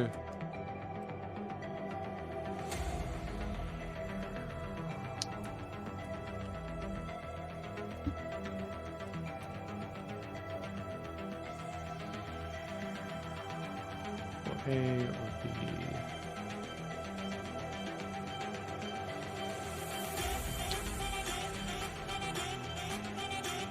And the insert results in case of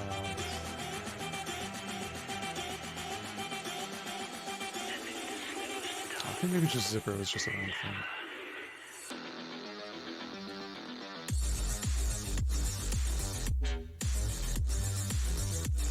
These should be both B nodes.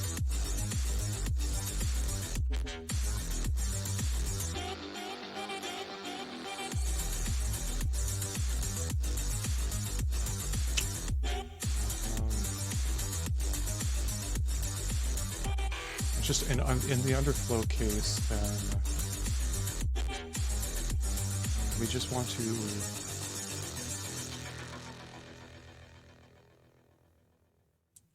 just replace the focused node in the zipper,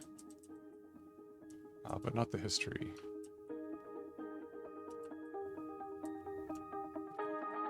Purple might have something for that.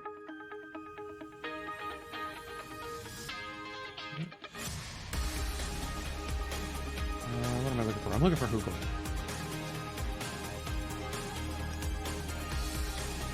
Alright, so I've got some value A, tuple B,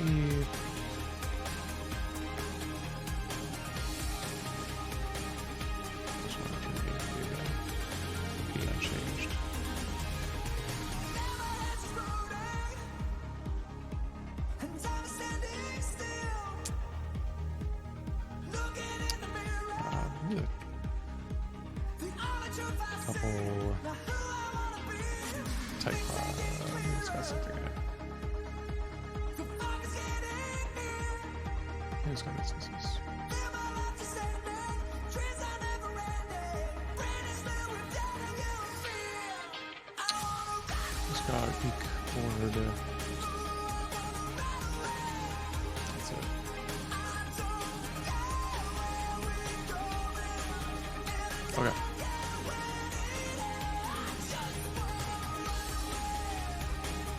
What I can do,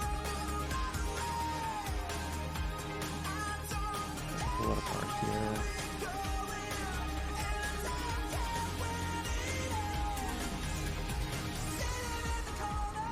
And then in this case, we just want to put the underflow B node in with C's and simply to the top of that.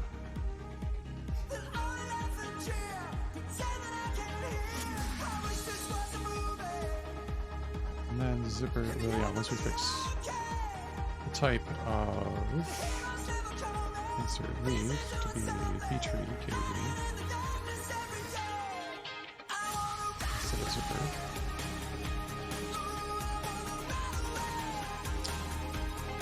Once we actually put more C's, get rid of it. That.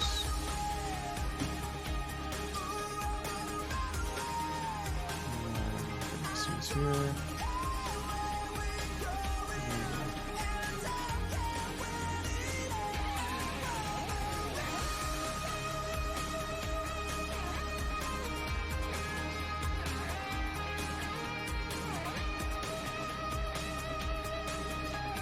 Fix that. What's this here? We don't use value. We should be using value, shouldn't we? guess we don't.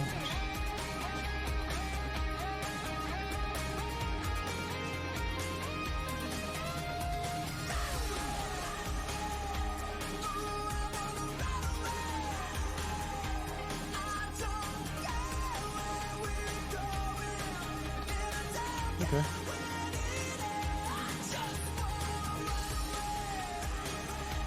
No, we don't insert the key either, so yeah, that's wrong.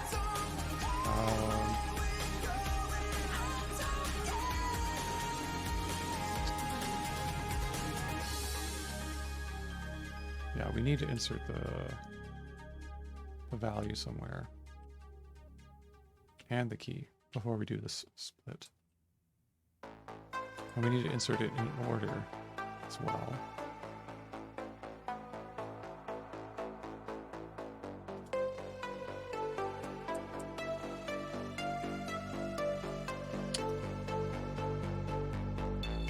So that means right keys should have...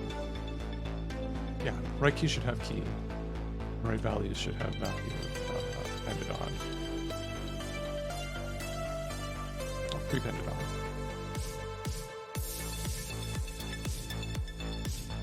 Depended on, depended on.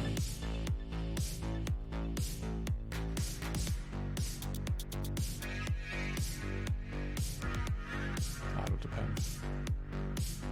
Yeah, the thing we're splitting out. I mean, I have to do it before. Okay, it's not quite right. But we're running out of time on the stream, so I'm going to put that in as a to-do. We need to use into keys values for splitting them.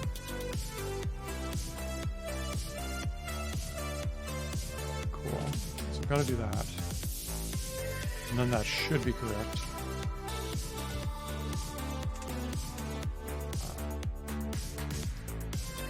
Split prime might become redundant over that.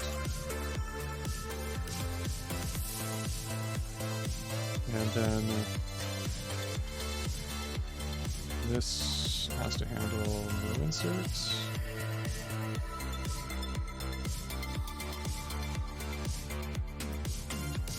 What should do a no insert? Like find should be guaranteed to find a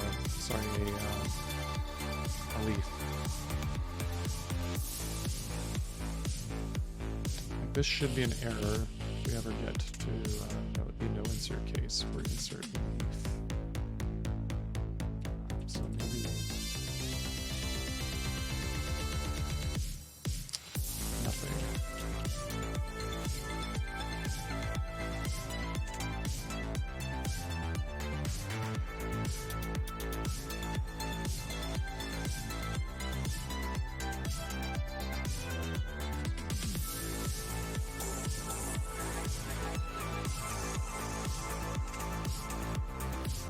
Yeah.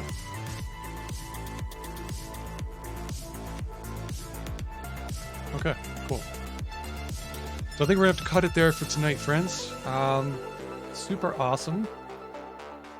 So what did we do? Let's just check this. It looks like I kind of figured out that we can implement more of the algorithm in terms of zipper operations, and I really like how really thinking about the types kind of led us to a better version of insert leaf, where the result type that we created kind of preserves the cases we need to handle instead of us interpreting what nothing means in this branch, and potentially avoided a bug as well. So good sesh. I think the code's improved by that quite a bit.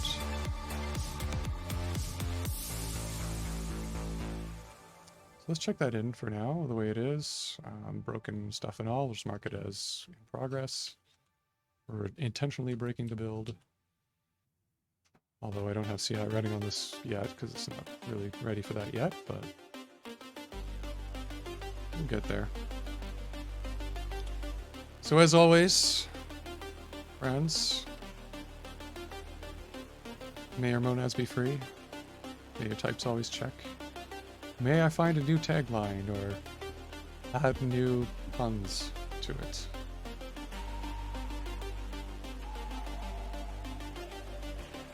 Always keep asking Haskell out there. And I like hearing about what you work on.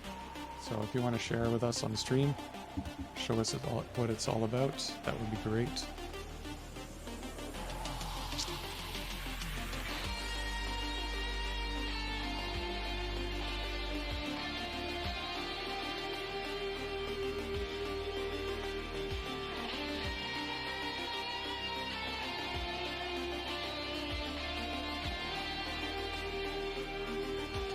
Something like that.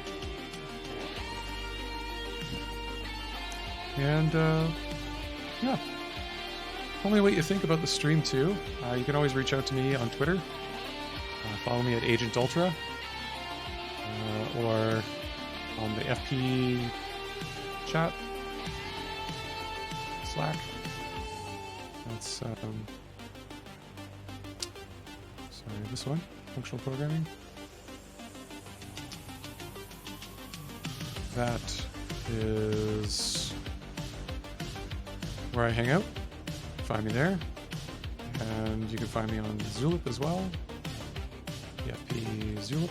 And I'll see you later. Take it easy.